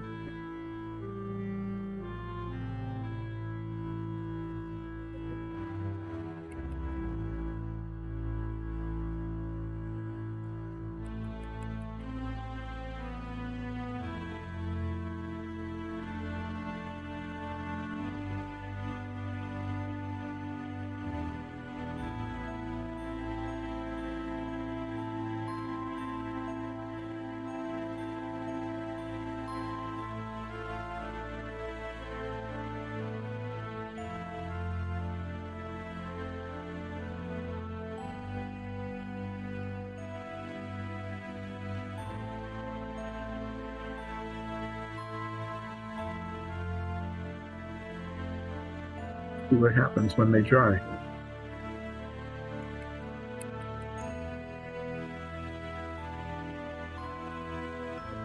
Isn't it?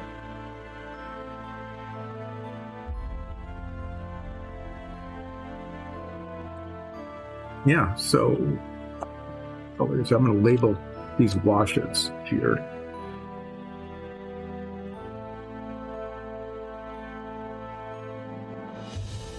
Number is the smoky. The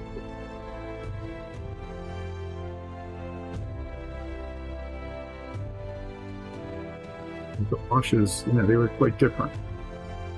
Very dark, kind of almost blackish, and that's much redder, and this is much yellower. Like I said, what we might want to do is paint some floor tiles, one of the base coat browns, and then put a different color wash on each one to see what variation we really kind of like better. So these are the new colors. Nice range of purples and blues and purplish blues and bluish greens and things. This is really quite good. This black red, which is basically reddish brown, I'd call it. White colors, this dead white it seems to cover better, and it's really quite a bright white color. It's not bad. And then the new silver colors, it's hard to tell, but there's between the chainmail, the game silver, and the model silver, there's a fairly big variation. Anyway, we've got a whole lot more color charting stuff there. And when we start putting these bottles into their holders and labeling them and putting color chart on, we have some idea, basic, kind of about how to arrange them so that we can quickly find what we need. What time is it here? It is almost noon, and that was fun playing with the paint. Let's recap what we have accomplished. We have transformed Ulseth Ralph from his Tashira Noon borrowed armor, gleaming armor, with Shiralar and Alashalar weapons, to now a plate armored Ulseth, who is carrying a magical flaming sword, which is very handy unless you're immune to fire, and sneaky boots with little sigils on the side, little magic things, because that adds a +1 to stealth checks, whereas the armor reduces it by 1. So that neutralizes the penalty from the heavy armor. Got to use some new colors on this. That turned out pretty nice. I really like the bronze color. I'm glad we got that. That's going to be useful in the future. So yeah, other than losing 6 inches in height between level 1 and hopefully level 5, this guy is finished. And what will happen next is that we now have the level 5 figures for 9s, and for Zoria on Sul, and Nikki will be painting Zoria, obviously, and we will be deciding what to do with 9s, who has these new fancy clothes that were arranged specifically for the heist, and now become a permanent feature. So yeah, some of these new colors might be kind of helpful. Like this new gunmetal, that might look really good for Kobashalar. Really kind of dark, metallic, shiny color, as opposed to, say, the steel or dark aluminum. So yeah, these guys need to be painted next. I don't know what's going to happen the last half of this stream, because I finished my minifig and I don't know quite what's going to happen with 9s, or whether Nikki might pick up now and start painting Zoria. So stick with us during the break, because who knows what might happen next. Now that we've done color charting, that was kind of fun, wasn't it? New colors, really nice colors. Discovered the variation in the brown washes that we were working with.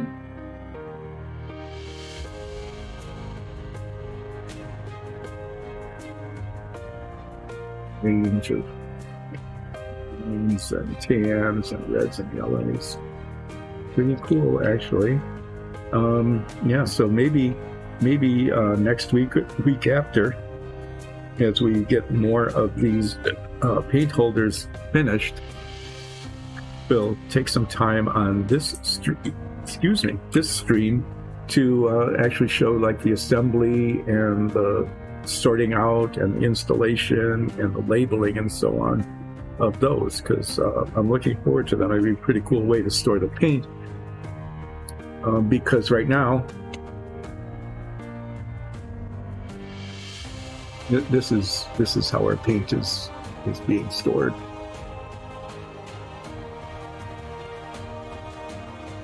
Okay, so having it, yeah, you can see that, right?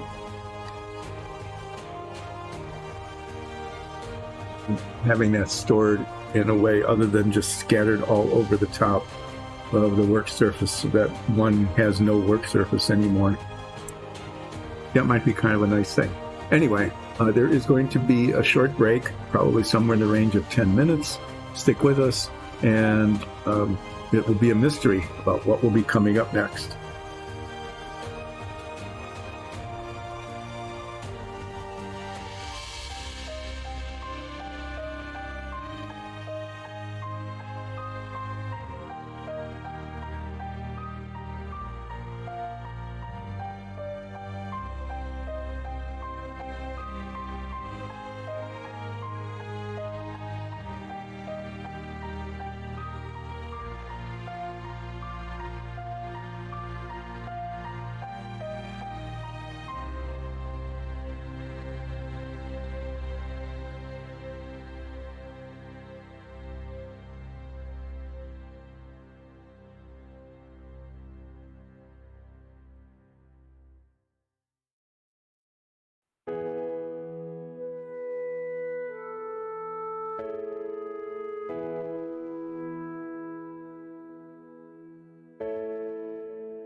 Back from break. We have found some things to do. We did get 3 floor tiles. These were tiles that were made as an experiment with the new bases. There's a base that, instead of gluing a tile down onto a base, the base is integrated. And then there's this piece on the bottom that snaps in.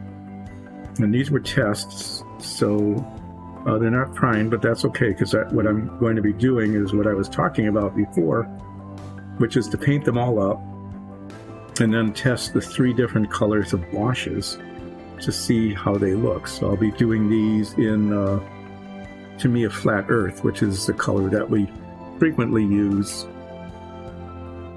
for floor tiles. Then I have some miscellaneous things. I've got some little rock walls that have been around, like little fences basically. This will be kind of a handy thing to have. And these are easy to paint. These are just done in 2 shades of gray with a dark gray wash. I have a log, if I feel like doing that. A couple of little chairs, accent pieces. So we'll see how the time goes. And then there is this mage table. This has got all sorts of difficult things to paint. There's like a dagger and a quill and a book, some scrolls and a scroll stand, a little stand to put your book on, this thing, which is probably some sort of metallic whatever.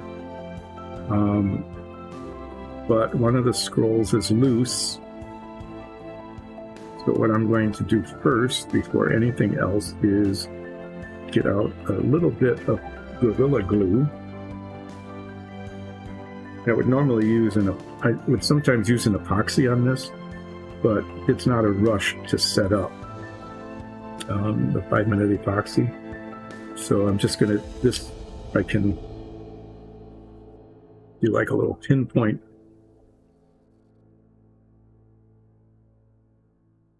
On the back.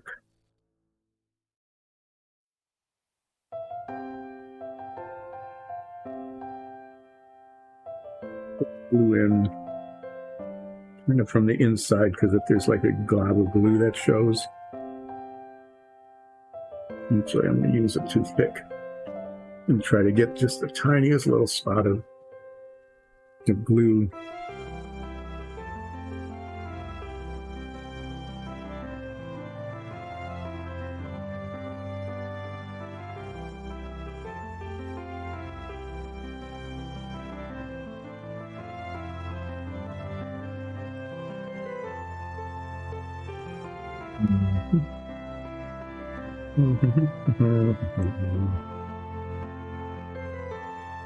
Okay.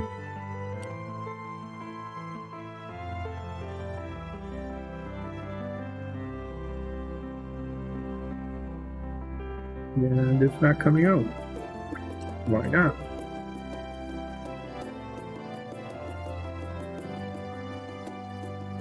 Is it empty? Does it need to sit upside down? So the magic squeezy things aren't magically squeezing out any little magic glue.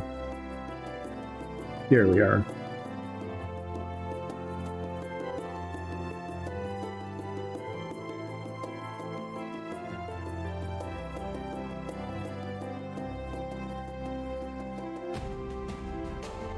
This stuff takes quite a while to set up. So basically what I need to do is just get it in the right place, tiniest little spot of it.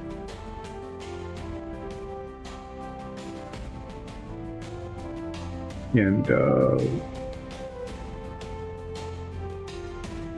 push it into place and hold it just long enough for it to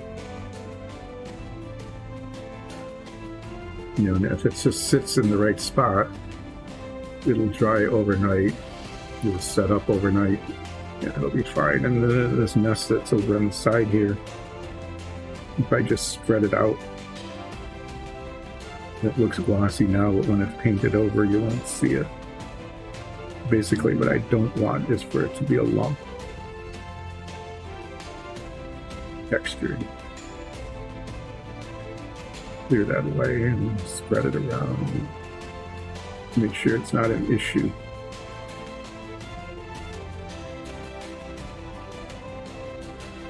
Roll. Tomorrow will be solid. This looks like a project for like an entire stream. These scrolls could be different colors. The easy part will be painting the desk, and even that can have some embellishments on it. The book cover could have like little markings on it.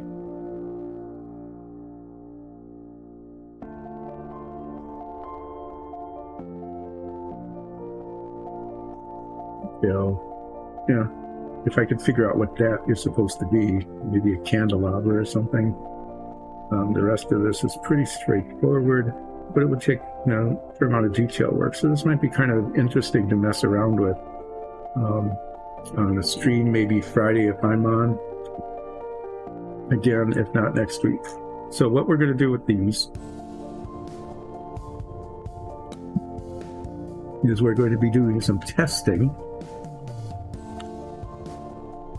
of brown washes.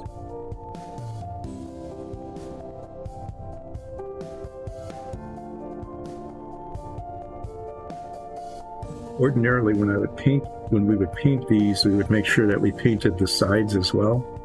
But these are just tests, so I'm going to be taking this flat earth paint, which is, this bottle's nearly empty anyway, so it's a good one to be using. And I'm going to be painting all three of these the flat earth color, and then the three different colors of washes, because we've got this dark brown wash, of which I said I bought a bajillion tons of it, umber wash, which is the color we've been using for a very long time, and this new one called smoky ink, which is kind of a reddish color. And those washes, even though these will be painted the same color, once they're washed, they will all end up looking quite different from each other.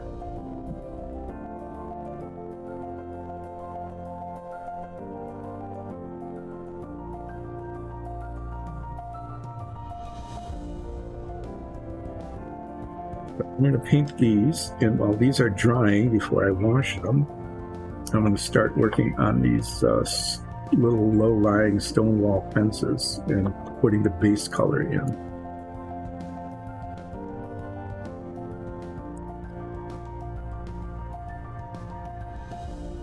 Done this in a long time, and that is to say, use this much larger brush to paint a fair amount of paint,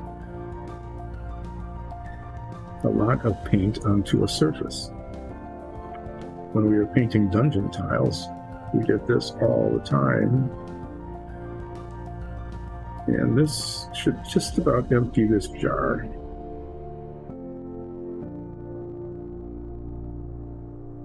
This by itself is a very uninteresting color. Not very interesting when it's wet, and it's not very interesting when it's dry. But it makes a really good base coat for wood because it's light enough to show the when you put a wash on it, and it gets into the exaggerated wood grain that you see on the print. It's light enough so that the wash goes nicely. Now these are not primed, and so the paint isn't going on as well as it would ordinarily, but it's basically I'm just testing stuff. There wasn't any real reason to take the time to prime them and let it dry, so this will adhere well enough.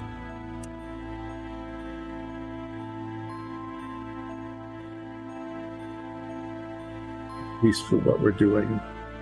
Clearly I can't overbrush it because of it not being primed. The brush just pulls up the paint.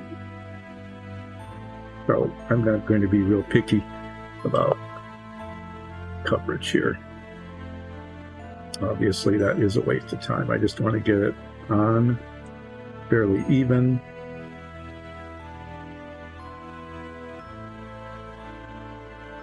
About whether it gets down into the cracks between the boards or not.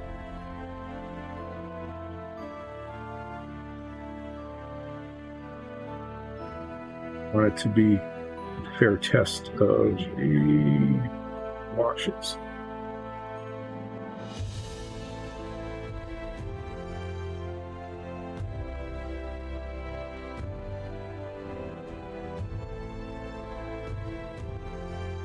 No, it is new, isn't it? I mean, actually, I think it's been forever. Feels like forever. We were painting dungeons one after the other. Nikki and I would work together, knock out a dungeon in one stream, at least, like, if not an entire dungeon set, all but maybe the detail parts. Like the brazier or something like that with a throne. But we were able to start with something that began primed, and we would get the base coat on and the highlight and the wash, and actually put the thing together so people could see what it looked like at the end of the stream. And it felt sometimes like it was taking forever to paint those, especially some of the stucco wooden ones. But when you watch the stream, it went really fast. And there was a great sense of completion and satisfaction. And then we decided that the audience wanted to see minifigs and not dungeon tiles. And so we started painting all those animals that Zoya can turn into minifigs and things of that sort. And there's still little bit of usable paint in there, so hate to waste it, so we won't. Can't back up and save it for another day. I won't use this brush in ages either. So as you can see, these things, it's going to take a while to dry. It's pretty quick, but I don't want to do the wash on the wet paint. That would be an unfair test. So these, thinking, okay, how am I going to hold these while I paint them because they're all the same color? And then I remembered we have these holder things that are designed for like little minifigs, but they'll be just fine holding a wall as well. So I'll be able to paint one wall and then another wall. And when I'm done with the second one, the first one will probably be dry enough to take off. And we'll just keep rotating them through until they're done. The standard colors that we've been using for these walls is the base color is what's called neutral gray. When it's open here. which is a light gray color, and then use dark gray to pick out random stones. That takes a little while just to pick them out and paint them in, because otherwise it looks really boring. And then give it a wash. And the wash brings out the texture, and it should look really good on these. So, yeah. These go pretty quickly. There's a lot of surface area, so I need to make sure that I'm getting into all of the nooks and crannies and things with the base coat. Doing the highlight stones, picking some stones out and doing the darker color, actually takes longer almost than painting the walls themselves, but here we go. The tough part is pushing the paint into all the gaps between the stones. And there's different ways of doing this. I know that some people like to paint instead of washing. What they'll do is they'll paint a darker color and get it in to all the nooks and crannies, and then dry brush over the top of that so that the lighter color is painted over the darker color and the darker color shows through. And I think that technique works really well. But when we're doing set pieces, usually there's a lot of them, and there could be like 15 walls, some of them corners, which are double walls. And we want them to both look good, but we also want them to not take forever. And so what we found is that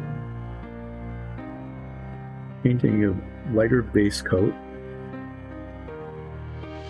putting some darker or lighter, in this case darker, accent stones scattered throughout. That'll take a while, just picking them kind of haphazardly and painting them in, and then washing makes it look pretty nice and pretty fast. The other thing is that I am not good at dry brushing. Nikki is, but I'm not. And so using a wash creates a situation where it's something I can do as well.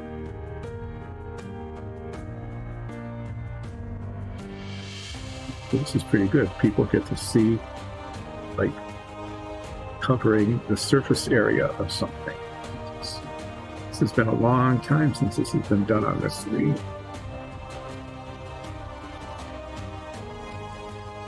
And these have been sitting around forever in a box, even though they've been primed. Just sitting there being lonely and forlorn, and now they get to use them. And you never know when you need a low stone wall. Maybe it's something that you can bump up and shoot over and then duck behind. Maybe it's just decorative. I never know, but I kind of like them as a model. I wonder what happened there. Touch it?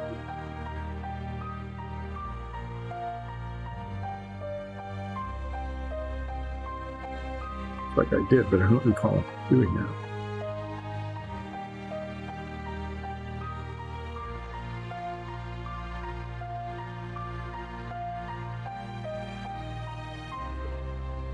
This kind of thing, you can see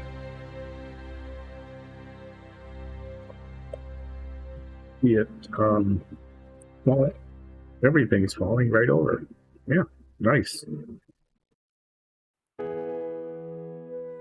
Obviously, that needs to be stuck in a little more firmly.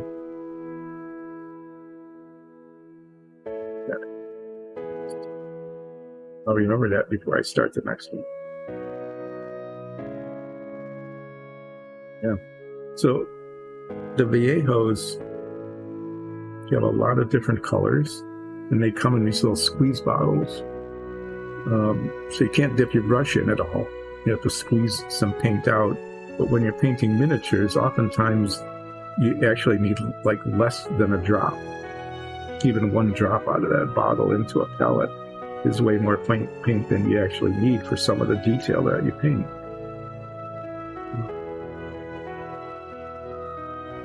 It's inconvenient when one is painting something like 25 wall tiles or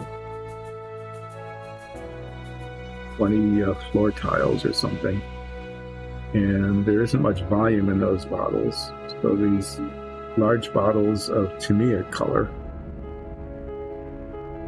much better. You get your brush in them. There's a lot of paint. It goes a long way. The color, there aren't that many colors available, but they have a really good range of browns and grays, which are handy for walls and floors. Base coat on one, shove that down in there. Push too hard with the brush. Now, what oftentimes happens when you're painting large surfaces with a lot of contours like this is as the paint dries, it shrinks, and you'll sometimes see it look like bubbles, spots that show up without paint. And so I'm painting this one while the other one is drying on the stand. And before I take it off of the stand, I'll probably look it over one more time and do a bunch of touch-up to cover up the spots where the paint didn't cover the black primer. Right, there we go.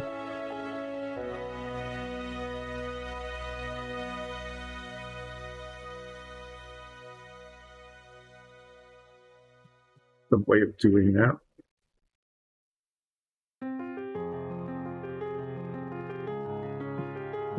Gotten through the entire stream without getting any paint on my hands, but now I am, because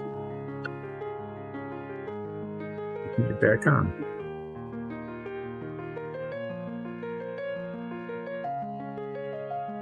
Painting the ends here because it's exactly the kind of thing that would be all done, and then you go and say, oh, I didn't paint the ends. That has happened before.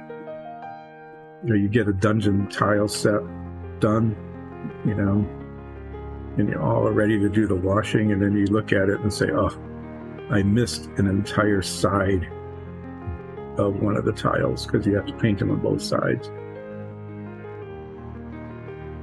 That has happened as well. Fortunately, it's almost always been caught before it's got on very long.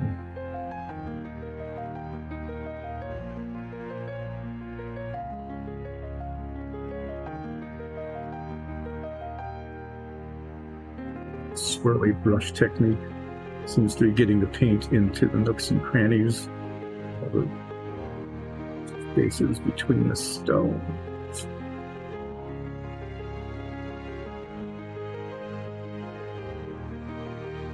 About you, but for me at least, this is relaxing painting. The only not relaxing part about it is when it falls off the stand. I seem to have cured, at least for this one, by squeezing it down in really hard.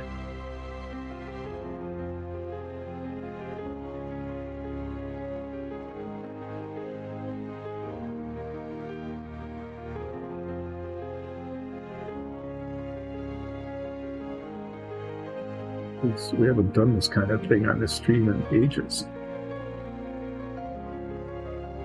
I'm going to set this one aside and look back at this one, the first one I did. You know, I'm looking for the spots like here. You can see a few where the coverage just didn't cover. And a lot of that won't show once it's washed. You can see a lot of that because it gets, you know, those little things tend to get covered up. But yeah, I'm just going to look around,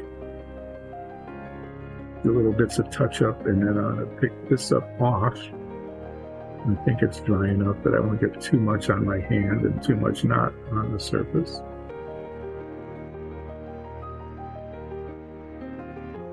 The top is important because that's the part that shows the most on camera. Okay, so I'm going to like grab this somewhere, pull it off. Down. Paint in the wrong spots. Push down. In a way, yeah, I gripped pretty well. Paint the third one. And while I'm painting this one, the second one should be nicely drying, and then I'll touch that up and get the fourth one. And after the fourth one is base coated, I'm going to go back to the see if the floor tiles have dried or not. Looks like they're getting close. And then test the washes out on them.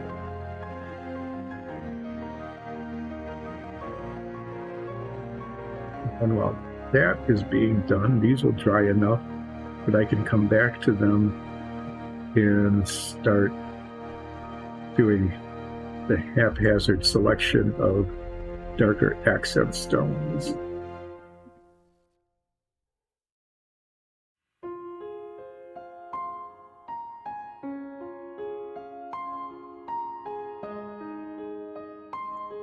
Too much paint on the brush there.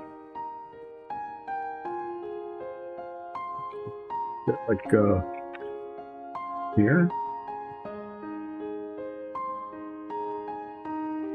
Whatever it is, it's firmly attached by the primer.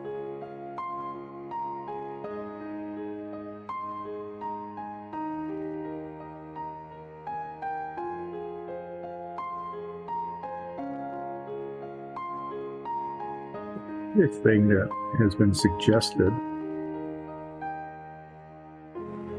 these just happened to be here just at a really good time, to fill in the second half of the stream, but also be a useful kind of thing, because we do want to use these walls on our D&D stream. That's why we made them. The little low walls are kind of cool. So besides being useful for the D&D stream, which is on live chat, available Sundays at 2, to check your social media, though, because I am pretty sure that Labor Day weekend, some holiday weekends when everybody's holidaying, all you rich people out there be going up to your lake cottages and taking your boats out and celebrating summer for the last time. That's a thing in Michigan, as everybody goes up to their lake cottages on Labor Day weekend. They go up, they take Friday off, so they go up Thursday night. And they drink whatever's left in the cabinets, because you don't want to have that you don't want to transport all sorts of open bottles on the road, because if you get stopped, that would be awkward. So you got to finish up everything that's in the cabinet on Thursday when you get there. And then if it's nice on Friday, you want to go out in your boat one more time. And then since you drank everything in your cabinet, you need to either go out to like a supper club, those of you who know what that is, or a tavern, or maybe even a store or something, and pick up something for Friday night. And then you do the same thing Saturday, except it rains on Saturday. So you spend the day, cleaning out the fridge, packing up stuff that you don't want left over the winter, and you make a list of stuff that you need to finish. And then on Sunday, you get your boat out of the water. It's still raining. So it's not a very pleasant thing to do, but you have to do it. So that on Monday, which is the actual holiday, then you drive home and you pull your boat behind you and and fill your car with all the stuff that you don't want in your lake cottage over the winter. And then you forgot that you didn't turn off the well, so you need to run back real quick and do that. The water pump on the well, you need to make sure you get that done. And then you get back on the road again. And by then, like 20% of the population of the state of Michigan is on the road, bumper to bumper, with their boats. And oh yeah, your motorhomes. You might not have a lake cottage, but if you don't, then you've either bought or rented a motorhome. And those are all bumper to bumper on all of the highways going from north to south. And that's the Labor Day holiday tradition here in Michigan. So the last thing you want to be doing, unless you're one of those people who just spent, the whole weekend with 1 day out on the lake and 2 days in the rain, closing up your cottage or your motorhome, unless you're one of those people, you definitely do not want to be on the road going from north to south anywhere in the state. If you are, it will take you 4 times longer to get home than it would ordinarily. And that's assuming that, somebody's trailer didn't blow a tire and you don't have a 25-foot bass boat laying crossways across the all 2 lanes on the expressway. Assuming that didn't happen, like a mile or so ahead of you.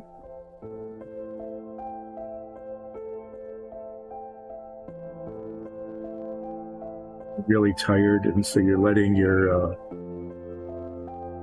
teenage kid drive the motorhome back because you found some more stuff in the cabinet that needed to be emptied Sunday night, and so you're not feeling up to driving. And they are either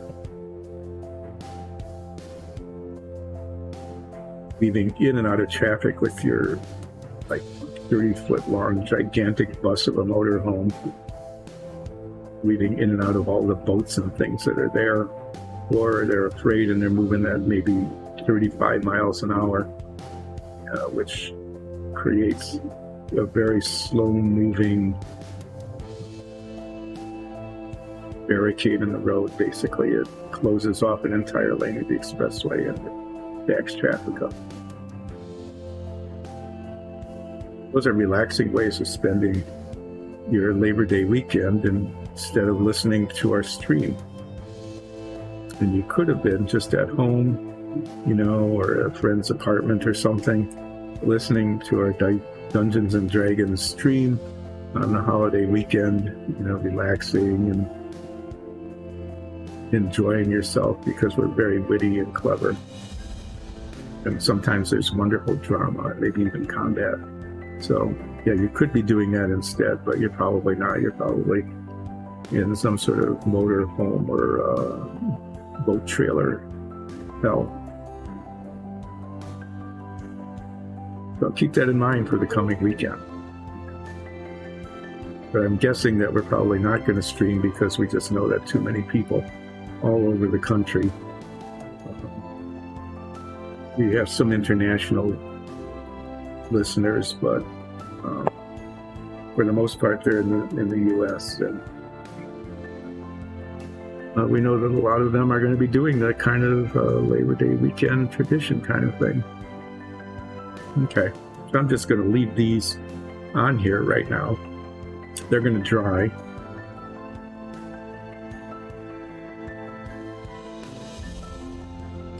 Not too much more slowly than the first 2 that I did.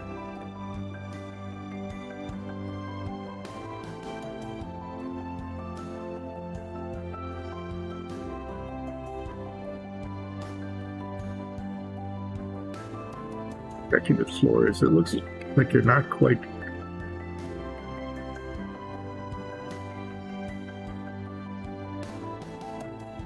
I'd like the floors to be a little drier. before I start washing. These guys coming along. These are still wet too. Even the first ones I did. We're going to have to let those dry a little bit before I start painting the accent stones. These, yeah. For the chest, I think it's fine. So what I've got here are 3 floor tiles. These are the kinds of things we use in our D&D campaign, actually. There's one on the screen now underneath me that shows you these usually have magnets in them, so they stick together. These were samples, test pieces, so they don't, which is just as well because I don't want them to. And they're base coated with a color that we usually use for our wooden floors and oftentimes for the walls. It's just a very neutral brown, kind of light brown color, and we choose it because it makes a good looking wood underlayment, but it really isn't by itself very, very nice. So we usually use a wash. And the wash that we have used in the past is the one that, well, it's umber wash because that's what we bought when we first bought washes. And then it became very hard to find for a while, so I bought all of this dark brown wash, which I thought, umber, dark brown, but they're not the same really at all. And then in the set that we bought, we just got this new one called Smoky Ink, which is yet intermediate color. So what I'm doing, since we have these washes, is basically just testing them. Each one is going to be done in one of the different inks.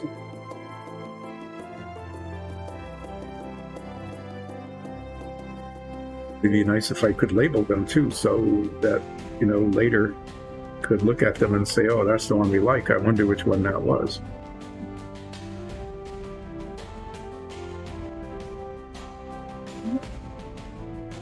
It's black, so I'm not sure what will show. Oh, I've got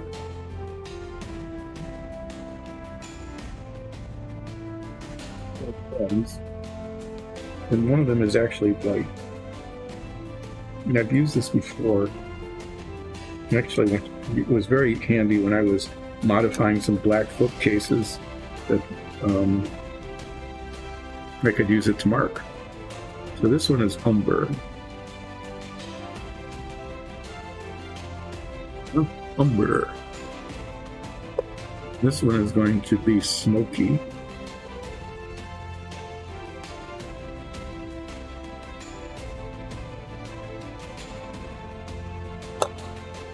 Going to be dark brown. And hopefully that won't all just rub off. And when we turn them over later to see which one was which, we'll be able to tell. We'll find out. Start with the umber. That's our traditional one. This is one we've used in the past. We don't need too much of it. This one is actually, never really noticed it before, because it was the only one we ever had. It's actually kind of yellowish.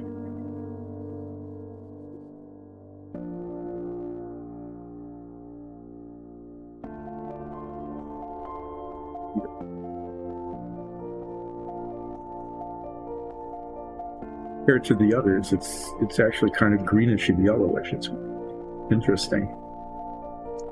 I'm painting across the grain because I wanted to get into the wood grain that's printed on these prints. Accumulate in there to highlight the grain.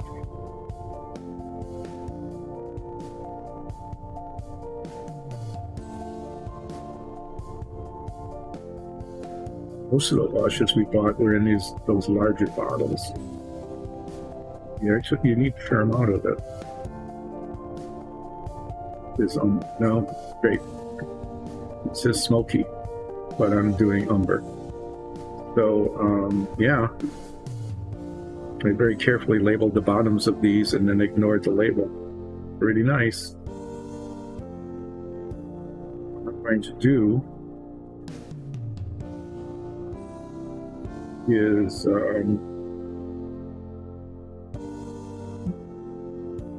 basically do what I was hoping wouldn't be done, which is to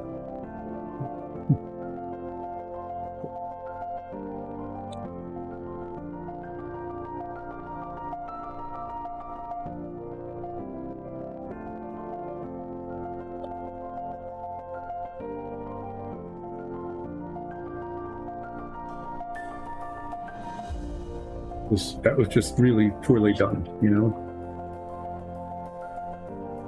This is not umber, because that's actually what's on it. And this will be smoky. That's what I'm going to be putting on it.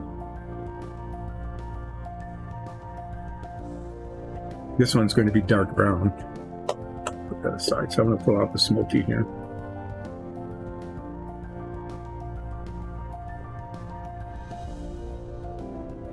We haven't used the smoky or the dark brown on anything yet. We haven't used the smoky on anything because we haven't had it. And we didn't use the dark brown because we still had some umber left. The smoky is really quite dark. Very dark compared to the umber. And in fact, it might look really good on things like a chimney. Okay, where just traditionally I would have used like a black wash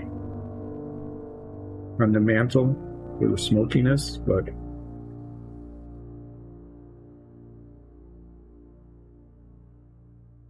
this wash,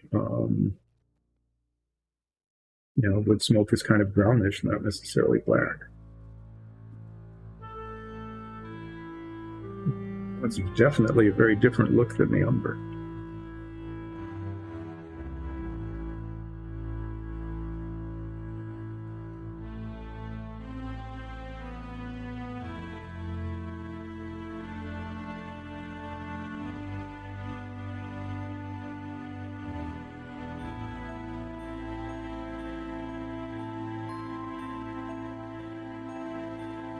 Putting it on here, it's almost more of a mahogany, I mean, like a dark oak color. A little more red than I thought it would be. The dark brown is actually quite red.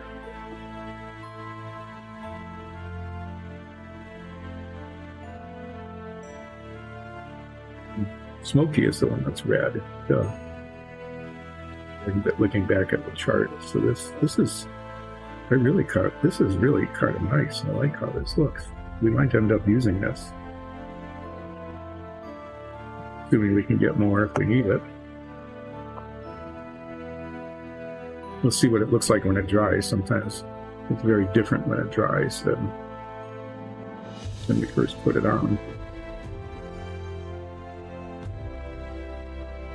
Now we're going to use the dark brown.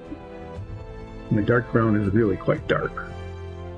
We'll see how it looks on here. But I'm kind of glad we're testing it. These definitely have a different look than what we have been doing before. Sometimes it makes sense to, you know, get out of your way and either by design or accident get a different color. Both of these were by accident.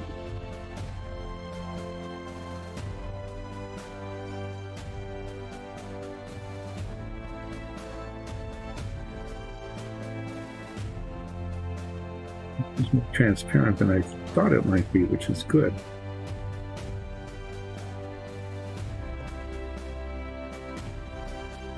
Fills the wood grain really kind of nicely. I like how this is turning out too. You know, the way this is looking right now is that the wash that we've historically used, the umber wash, is like the least of them. in terms of effectiveness on the floors.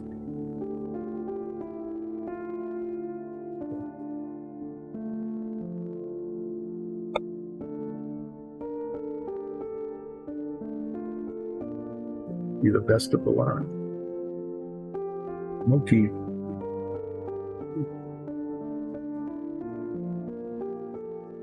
So I'm going to take some of that off.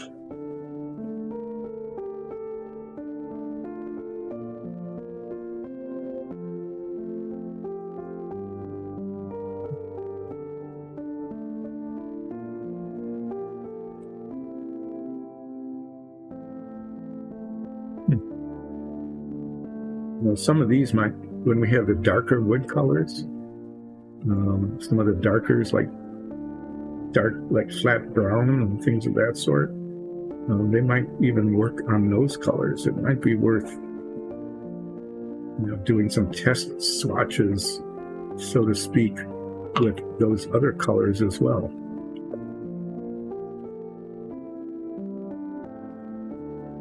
That one. Okay, so I got another hour. It's good, because I've got more stuff to do.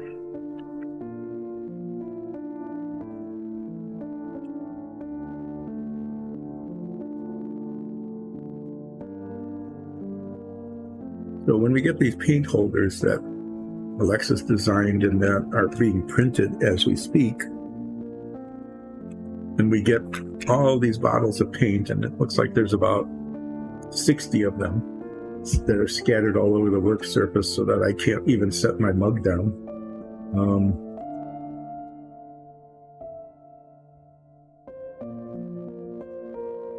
The real trick is going to be putting them away. So maybe what we'll have, on the stream is we might have like cleanup time. That'd be kind of fun, wouldn't it? Like right at the end of the stream, for the last 15 minutes, we'd get a bottle here and we go, this is royal purple. I wonder where that goes. And then we'll pull out one of those things and we'll spin it around and we'll say, these are like red tones, not purple tones. And I'll pull another one and spin it around until we finally find one where the color swatch and the label is royal purple. But we're definitely going to have to put like labels on them. Not the color swatch will be important because instead of having these pieces of paper flopping around all over the place, we'll have spots just right by the bottle. That'll be handy. But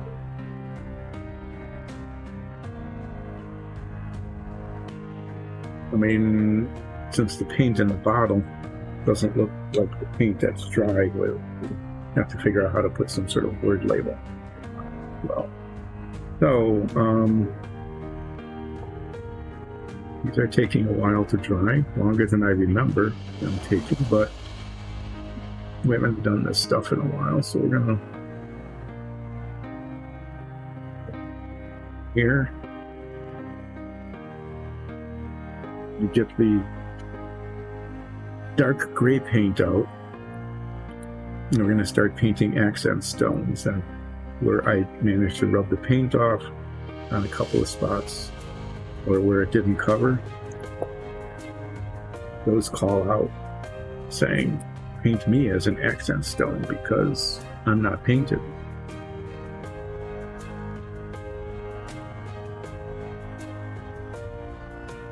When I'm painting miniatures, this is my broad brush. This is the brush I use to cover large areas.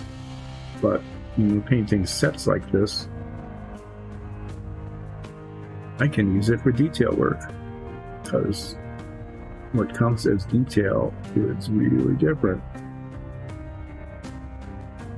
here than on a little minifig where I'm using this tiny little brush with like one bristle.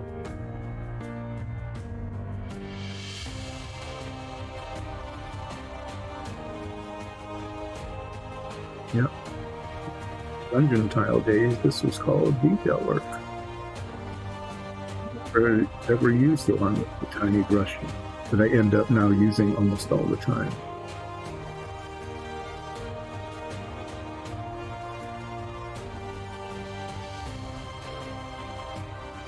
If there are flaws in the base coat, those are the stones that call out for being highlighted with the darker color.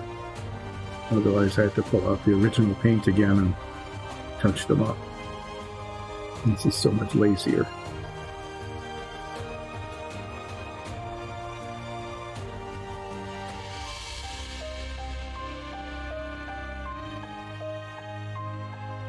The only tricky part here is making sure that there's enough of them, I mean, so that you can tell that they're accented. You don't just want, like, on a stone wall like this, have like 3 or 4. But not so many that you just lose the whole point of having an accent color.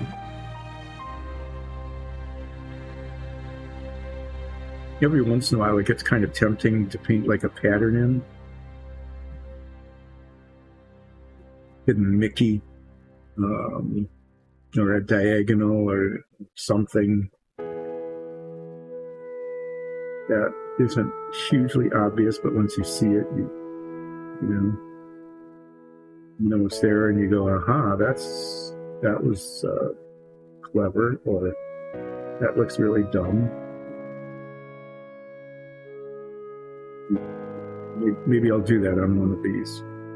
Maybe not.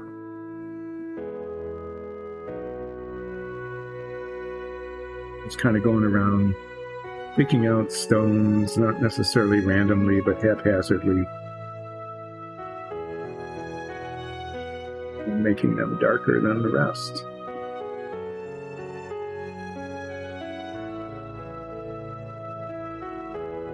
And that makes a surprising difference. Once, when you put the wash on it, the different colors still show through, even with the dark wash.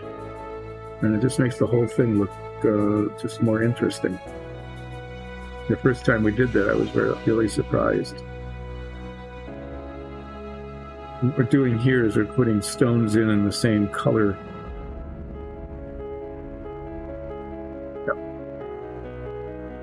Sometimes when we're doing like a dungeon itself, we'd do a gray wall, and then the accent stones would be brown. And although that's not very likely the way that a mason would do the wall or repair it, 2 reasons. One is they really show out better, and the other is it's sort of become a tradition in Dyson Dungeons and Dragons dungeons sets to have brown accent stones on your gray walls. I don't know why I have. So it is. I want to paint some across the top here. The top of it from the usual camera angles. That should look sort of interesting as well. Why not?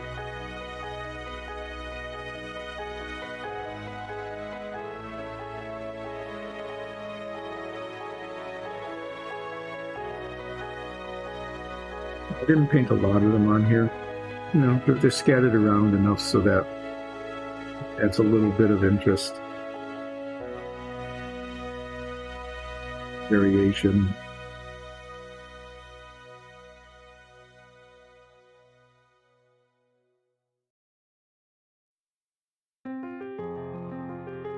I'll look back at it later. I might do a few more.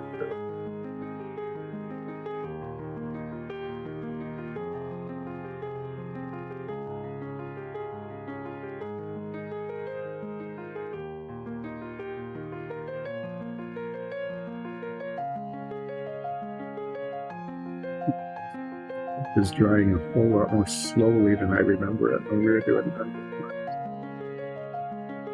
And the humidity's higher. A little colder down here. Well, a lot of them we were doing kind of in the winter, and the air was really dry. Even though the air conditioning is running, and that dehumidifies things, it's probably not humid then, no. It was when we were doing these last.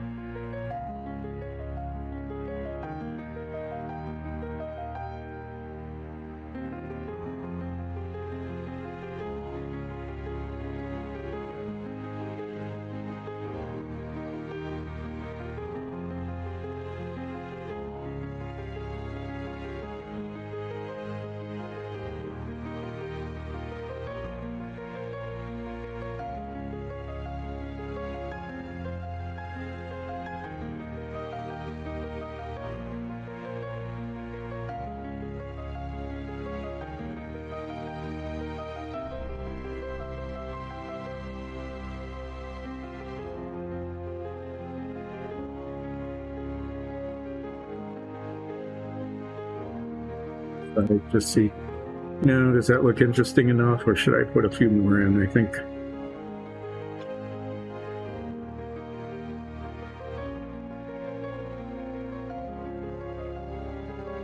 some of these, there's a couple stones together.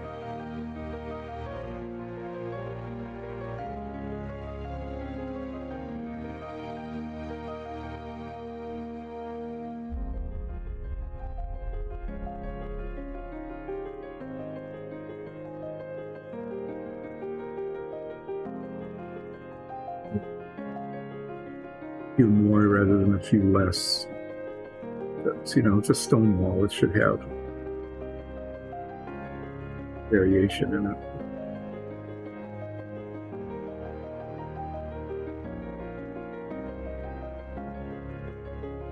Might even be a red stone or a tan stone or something, but not going to do that kind of thing with this one, I think. We just want it to be a gray stone wall with enough variation in it so it isn't totally boring.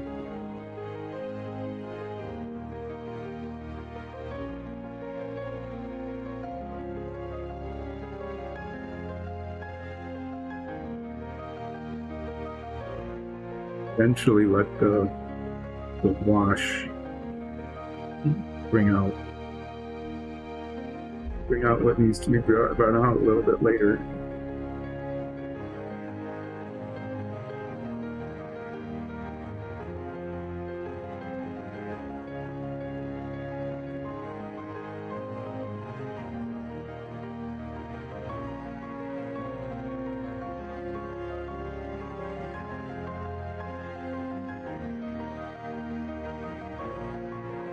This one, they show up pretty well on camera, don't they?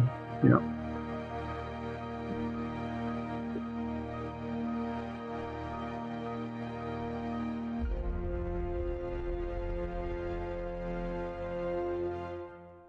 This one aside,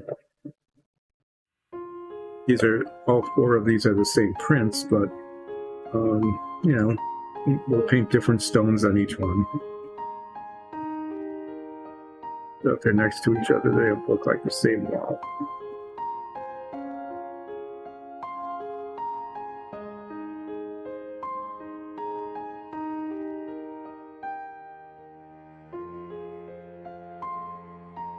Yeah, and if I see something where the base coat isn't quite right, it's kind of glaringly not painted well,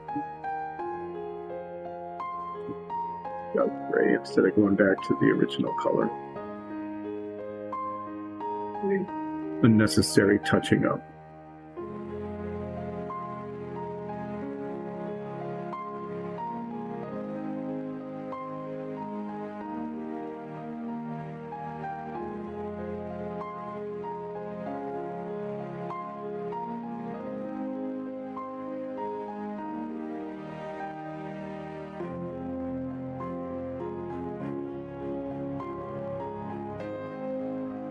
The paint in the cap, and I'm painting a huge surface area like the whole wall, I've used it up by now, but actually just using little bits of it, stones here and there, so it's starting to gum up a little bit. But for this purpose, I'm not too worried about gummy paint.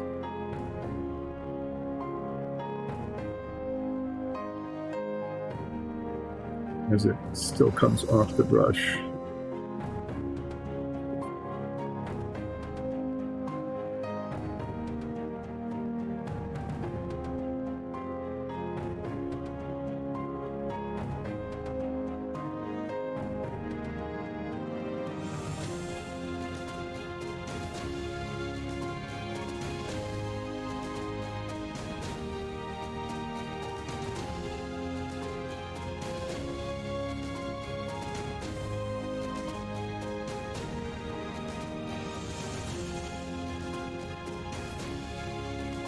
A relaxing time here, just haphazardly picking stones out in the wall to make them a darker color. More darker now.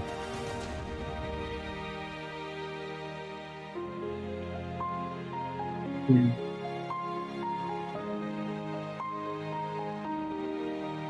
the one in the corner.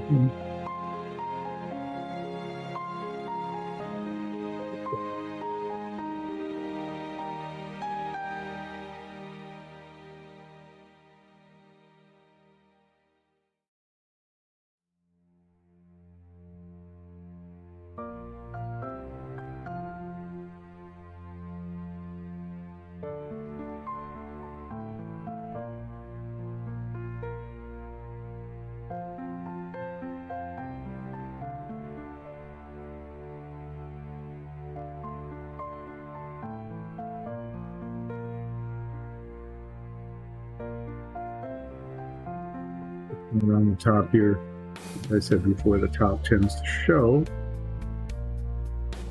that the camera will look down on it, so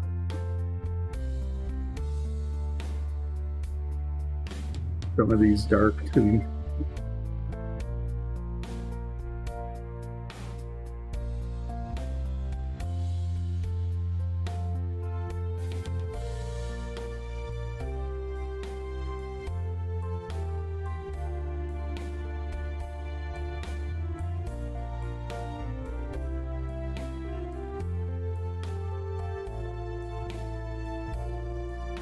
Was being printed there is got the printer being very musical today, just whistling and singing away. The one behind me to my left was kind of the other one was like playing a tune that was weird.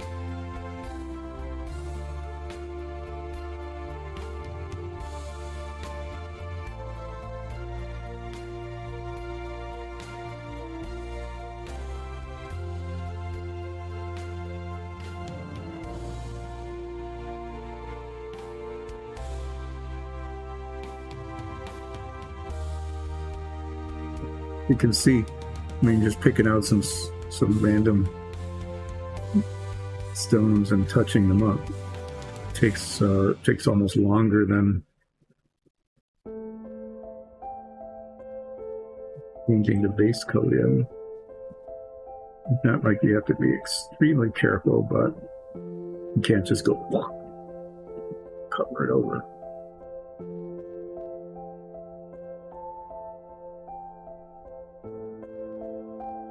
You know, you may have to look kind of like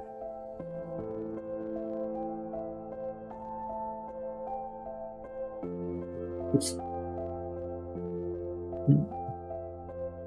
Can't just go like, oh, this side is going to be dark and this side is going to be light. You have to artistically separated and looks sort of, as you might say, natural in a way. That's how it would have happened if somebody had built the wall.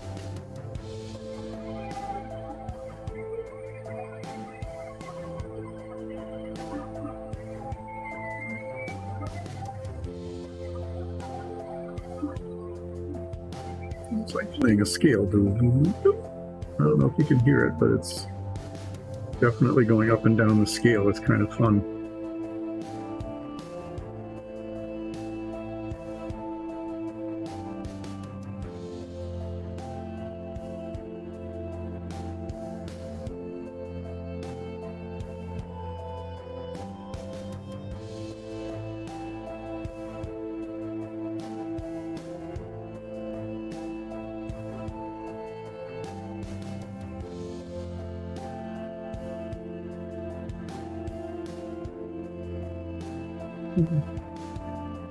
It's not bad. I'll let that one go now.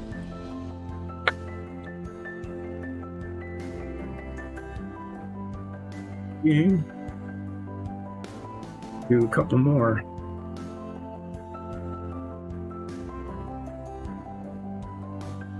And we'll take a look at how our floors came along with the experimental washes.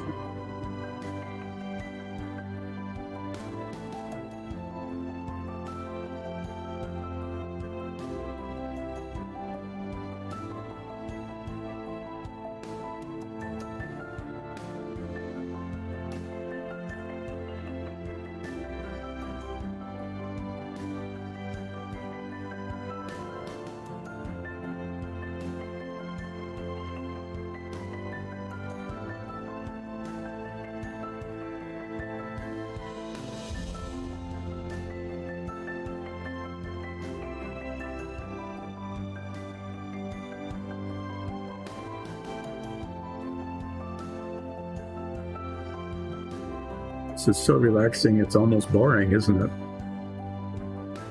It's so boring that it's almost relaxing. It's hard to tell.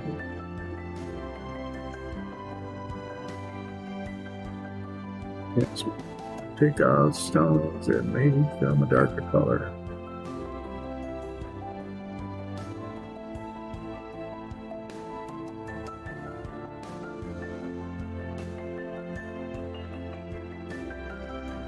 I bet if you look back, you do like 3 or 4 of these or 5 or something, you look back, you end up saying, oh, I've been picking out the same stones each time. Because, those are the ones that look like they need to be painted. But maybe not. Maybe they are all interestingly haphazard.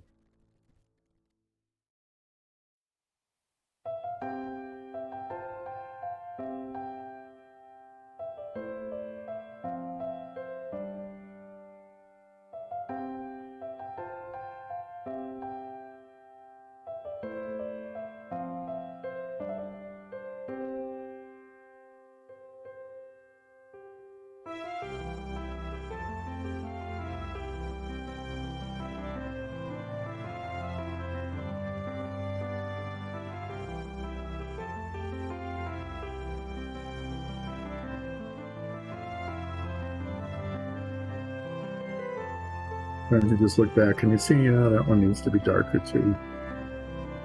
Why? I don't know, because it looks like something needs to fill the space.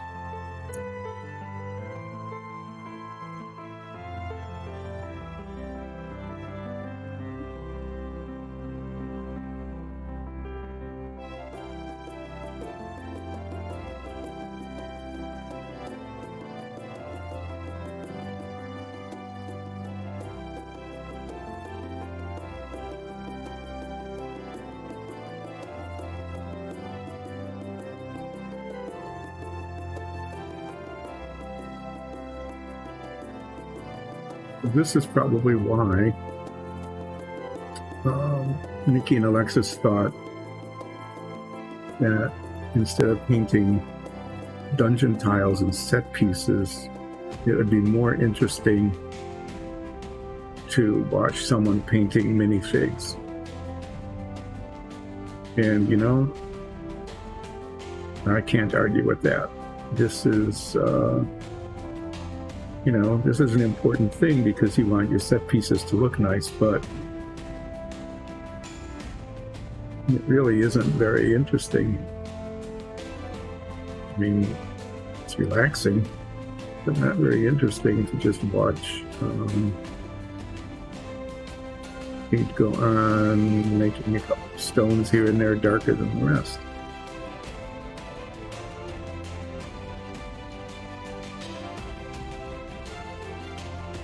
Keep that in mind in the future when I paint the mage table instead, which will be much less relaxing but much more interesting.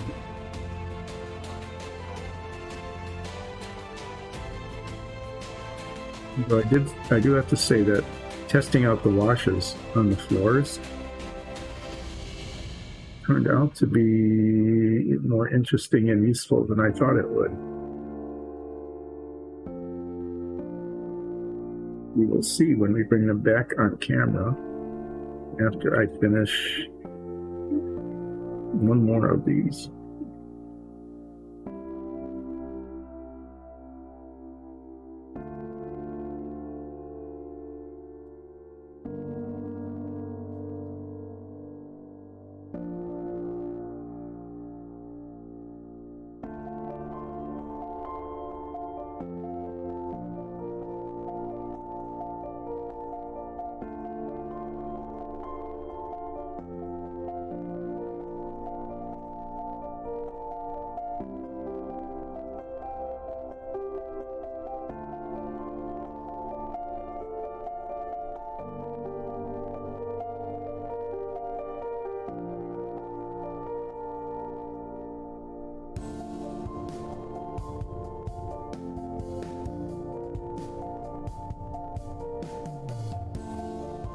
That look interesting?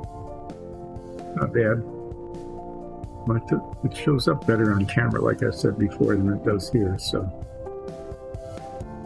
let's paint this one down here.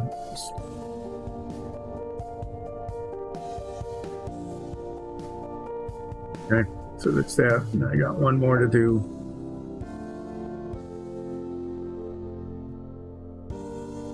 Look at the top. It needs a little more interest on the top.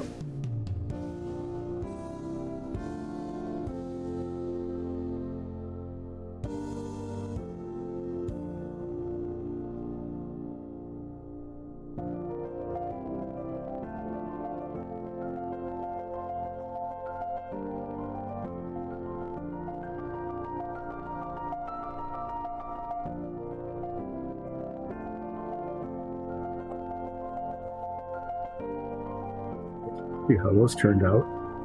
And after we admire that, say, oh, I'm really glad we tested those, because that is really interesting effect. And better these two, and I bet that'll be nice when we do our new dungeon sets.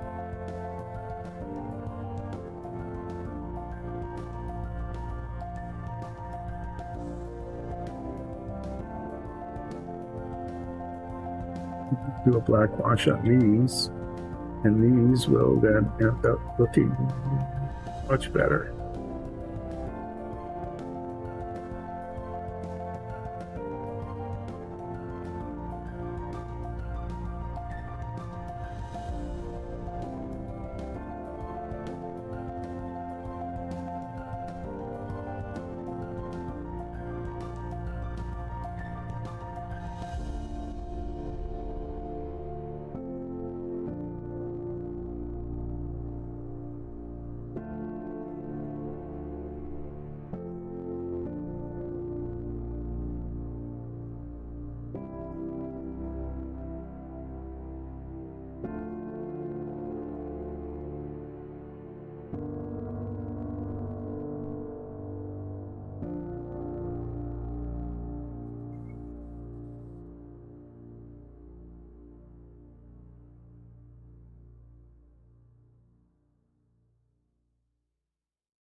Must have been something in the print, because there's that line again. I thought it was, no, that's the one that we saw before. That's like a hair that got in.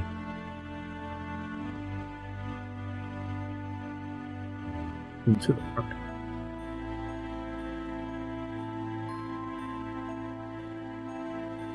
Not getting it out, so we'll just do that to it, and no one will notice, right?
Okay, doesn't look too bad.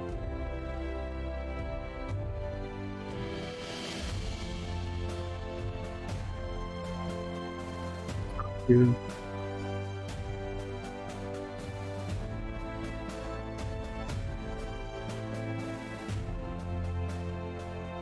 And, side, just the edges here.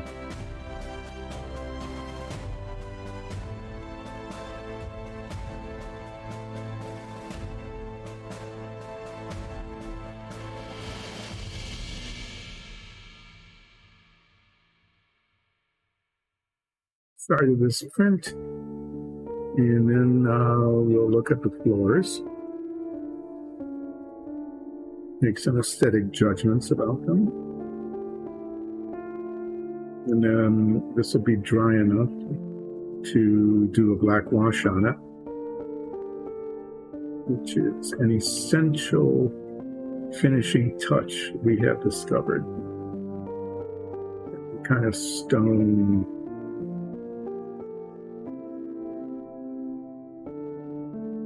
And then I guess I'll be spending the afternoon fixing screens on the screen porch where the deer managed to push it out and jump through. Not really hard work, but you know, if it goes well, it goes really fast. If it goes poorly, then you have to rip it out and start over. Because you put the screen up to it, you have to hold it up and then push these lines down into a groove.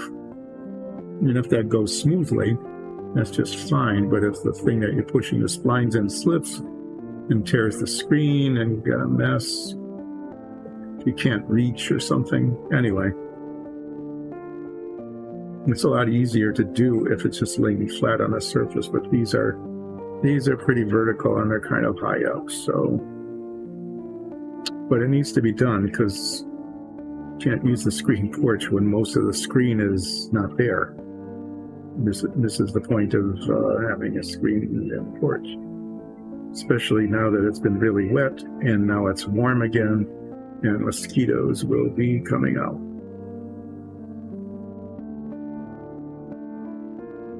Get that done this afternoon. See if it's the kind of thing where someone can help or not. Sometimes it's really helpful if someone can hold the screen in place, but that might be really hard to do given the location of the screens.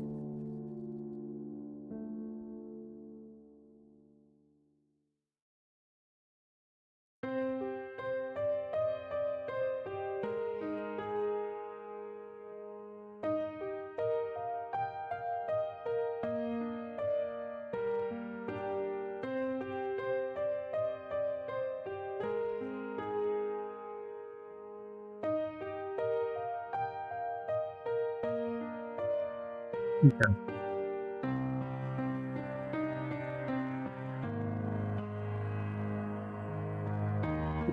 Do it.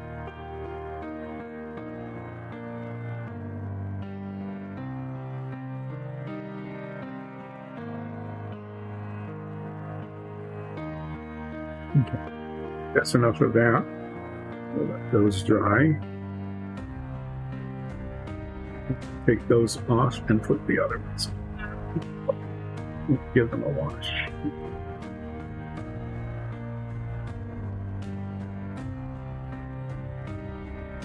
Get out of here.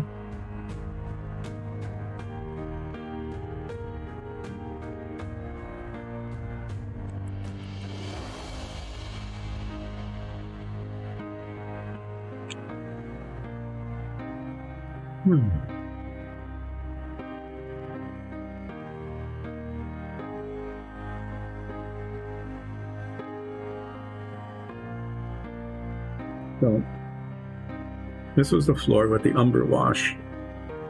Okay, and this is how they usually looked when we were done. And that, you know, the umber wash was not bad. It livened it up some. These are the two new ones. This is the dark brown, and this is the smoky. And on screen, you know, wow, it's amazing. You can't really see much difference.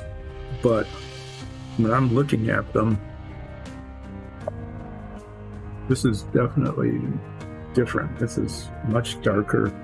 If you want a dark oak floor, the smoky would actually look pretty nice on it. The dark brown isn't too terribly much different from the umber. You know, looking at them next to each other, it's a little bit, you know, if you were using a darker colored base coat, I think it would work pretty well. Now, that's probably just as well that the dark brown isn't different from the umber, because if we were using the umber a lot and now we've got tons of dark brown and no umber, we can substitute one for the other. But this definitely looks different. It's much redder and richer. So if you were doing, I would say, like if you were doing like a noble's house or something where you wanted the wood to have, the wooden floors, the walls and the floors to have a richer patina, a little redder, a little darker, the smoky, I think, would look really good on it. If you're just doing like a tavern or, something like that, where you don't mind so much, the dark brown will work just as well as the umber and give it a very similar look, but the smoky is definitely different. So cool. I'm glad we tested them. The dark brown is a little shinier than the umber, but I think that what we're planning on is if we ever use them, we're going to give them a matte spray finish. As like a protective coat.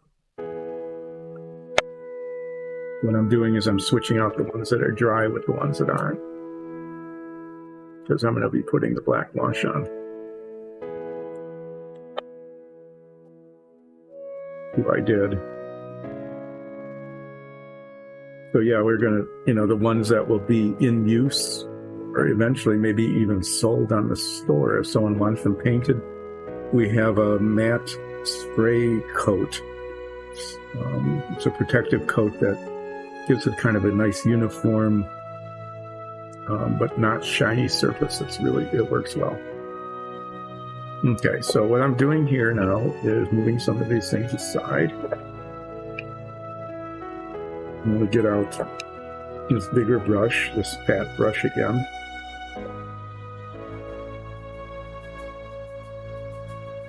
We just use, historically we've just used the black wash, and I think we've got a fair amount of that still, and it's still liquid enough. It's not too terribly pigmented because I don't want it to just turn black.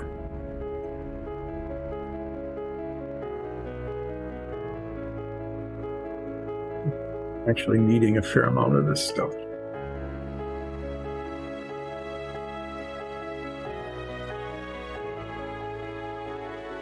Yeah, a lot of it gets in the cap,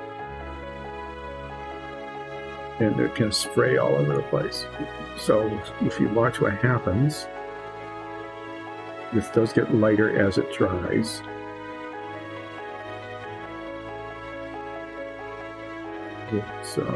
And we have to brush out all the bubbles as it gets into the cracks nicely. And it gives it a really nice patina, and it highlights all of the texture that you kind of lose when the paint is just really flat. And there's a lot of bubbles there. Comes from using the stuff in the cap.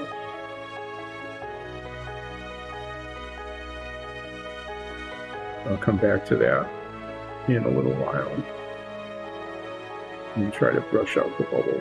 Wow, this is really, it must be the texture, the way the brush goes across the deep texture, and it just mixes all sorts of air in.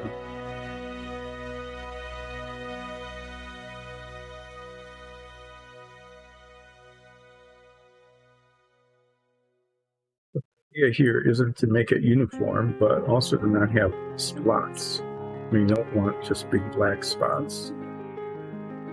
So you kind of brush it out, get the bubbles out,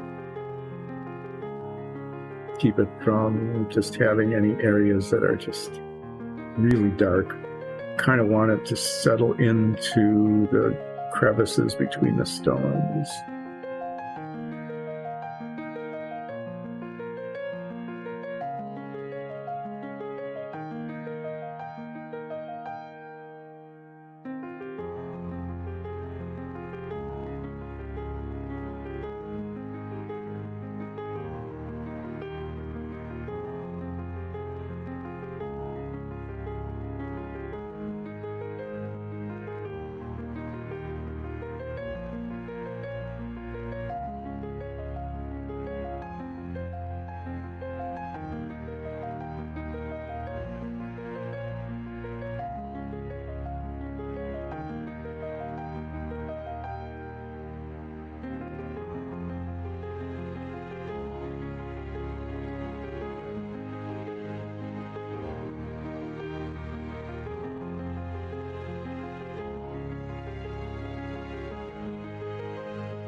So even though this will get a little lighter as it dries,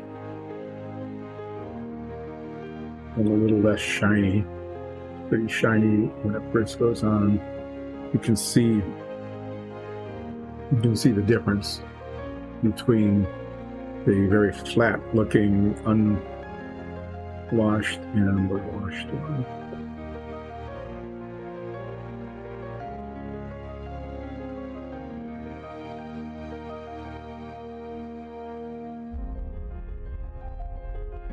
Put on here and dry a little bit before I pull it off, because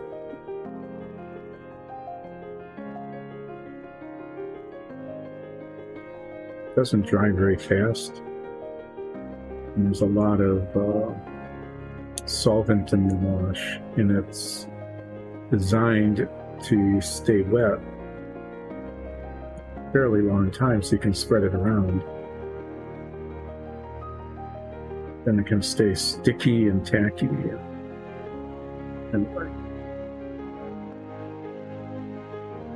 fun to me. That's why, don't want to put it on too early or before you finish all your touching up of the base coat, because once it's on, even though you're just kind of spreading it around, if you do a touch up on something and then wash it again, it doesn't always turn out well.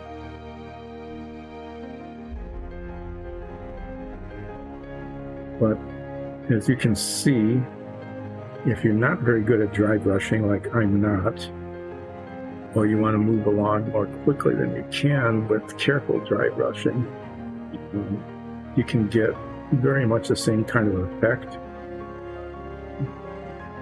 quickly and with less skill than one would otherwise need using a wash like this.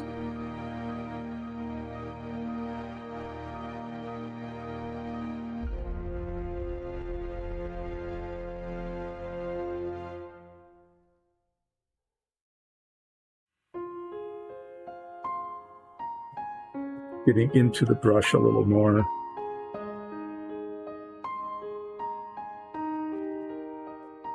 Evenly, which it's not necessarily evenly, but in a more controlled fashion. And I want to make sure I don't miss any spots, because the base coat color will really shine through brightly if it's not washed. It will not look good.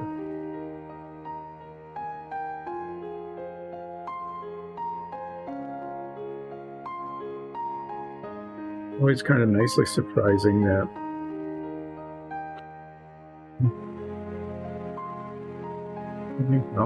that was nicely not surprising that the stones that we painted the highlight color actually show through nice and dark under the wash. So that fell off well. That one stuck well. We're gonna push these down onto this. Hopefully that will hold.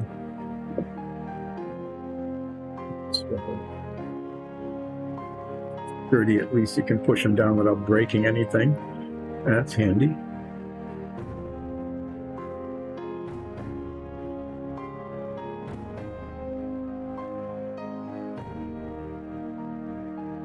Bubbling less. That's good.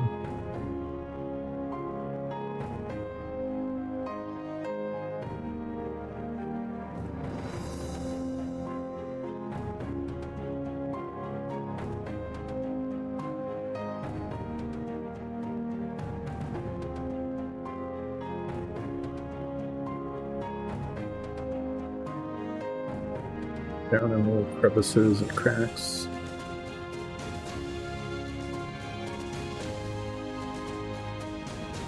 A very highly textured print. I mean, it really does an amazing job sometimes of getting it's printing from the bottom up, and it's still got all these little protruding stones and crevices between the stones. I think pretty impressive how these 3D printers work.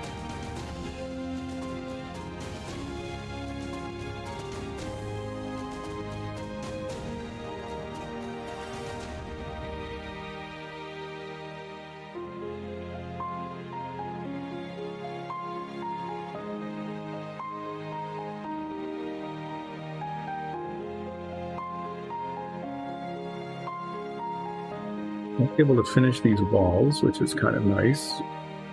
And we did a test on the floors with the new washes that we have. And that turned out to be, it worked really well. The new washes are good washes. In fact, I like them better than the original umber. At least on that color, the flat earth color. And we have an alternative, if we want a darker colored floor without using a darker colored base coat, because sometimes then you just lose the texture. That smoky wash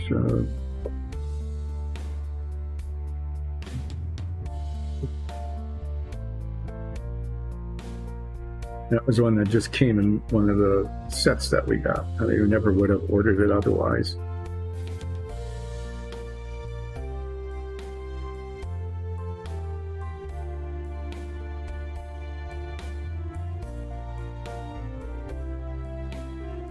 Sets, there's 16 different colors in each of the sets. We ended up with a couple of whites, a couple of blacks, a couple of golds that we didn't necessarily need, but out of 3 sets of 16 each, having those duplicates, and we'll probably, they're kind of, maybe we'll, over the years, end up using them. But since the paints individually were half the price as if we just bought each color, it turned out to be okay. And basically, we were just looking for different colors, and we ended up with a nice broad range of blues and greens and oranges and yellows, purples, colors that we did not have much of. Maybe not the ones that we would have, if we were buying individually, that we necessarily would have selected. But gave us a nice big range now for future minifigs.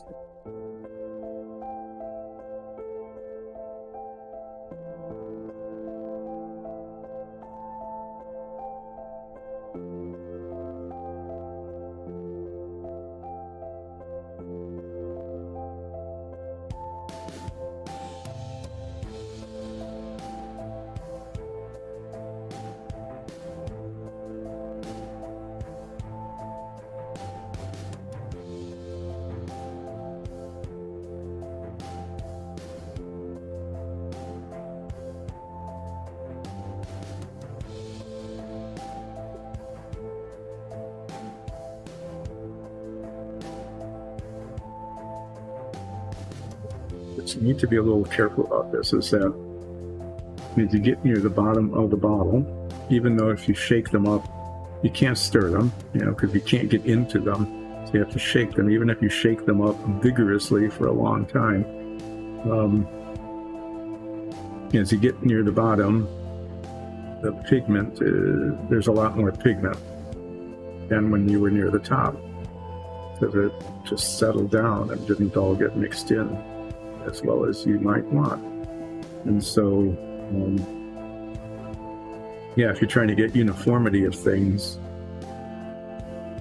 over time, something to be concerned about, because if you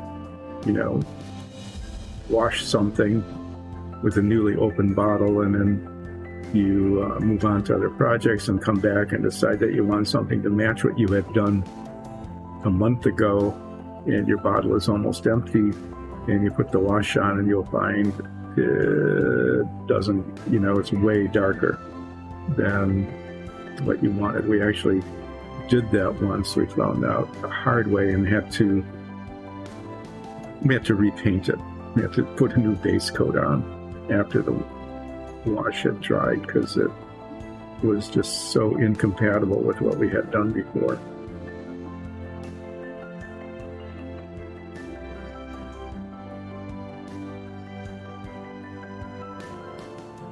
We always, shake your paints really hard for a long time. Get the pigment mixed up with them so that when you get down near the bottom, you don't end up with, especially with the washes, something that you can't use because it's more heavily pigmented than anything you've used before.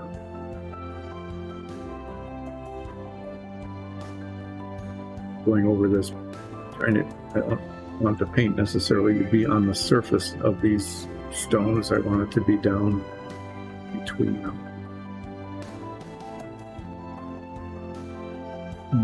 So I'm going to go back and pick up some of the ones I did earlier. It's starting to dry.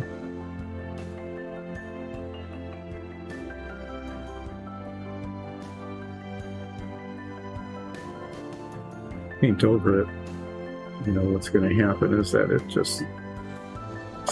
just makes streaks. Leave well enough alone and say that we now have low stone walls that we can use in our campaign if we ever need low stone walls. Ta-da.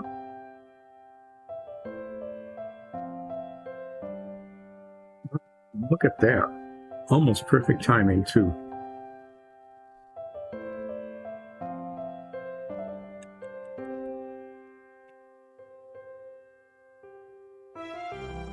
If you know how, yeah.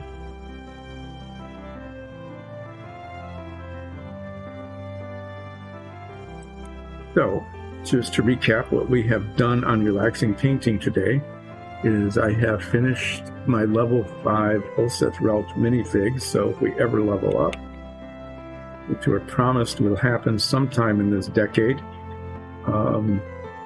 that will be played along with the eventually painted minifigs level 5 for Zoya and Nines.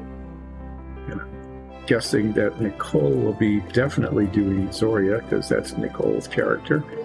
And we'll probably be doing Nines because she's so much better at that kind of thing than I am. In addition to that, we another color chart being done. We just found all of our purples and blues. Those are some really good colors. Kind of a nice white color. Oh, wow, here we go. I'm glad I did both of these blacks. This is the game color black, and you can see that it doesn't cover very well, and it's really kind of shiny. But the model black is a really good flat matte black. So that's important to know, so that when we need to do a good black color, that we grab that one instead of that one, unless you do want kind of glossy black. Found some variation in the model and game color silvers as well, and contrasted that with the chainmail, which we've been using before. Dead white is actually a better white than the white, but I really like these purples and blues that we got. Some of these are great. I like the blue-green. This is an older color we've had, but these are all new. And there's a good range of purples for Zoya and for Nines. Yeah, let's see. Yeah, Stonewall Gray, that's a good gray. And we sampled, I thought, oh, we got 3 different washes, so let's see what they look like. So I did it on this cork brown, and then we did a sample of floor tiles, and although they don't show up very much different on camera,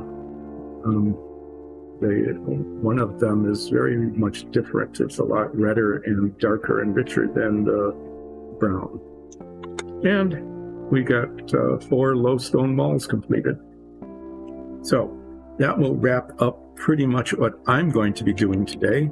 Thanks for joining in on Dice and Dungeons Relaxing Painting. I hope you found it relaxing. I'm not sure who will be doing the stream on Friday. Zoria may continue doing some drawing. She's got other characters. She's been just finishing up the drawing of ulseth Ralph, but has others to do, and watching her draw is always really interesting. if I come back on Friday, then I'm going to be working on this mage table, which has all sorts of little detail that will be a pain to paint, like a quill and a letter opener and a book, got scrolls in a stand. This thing that I don't know what it is, that I have to ask about to decide how to paint it. And if that doesn't take all 4 hours, which it might, I've got a couple of fancy little chairs and paint the cushions, the banding around the sides. And if that isn't enough, well, what could be more exciting than painting a log? A piece of log bark just sort of lays there, and it can be all sorts of different dark browns, a little moss maybe. Looks like there's some moss on it that could be painted. Yeah, this actually could be kind of an interesting little piece, if it comes to that. In the meantime, I'm going to be... someone will have to do the raid. I don't know how to do raids. I'm not good at doing anything other than a little bit of painting.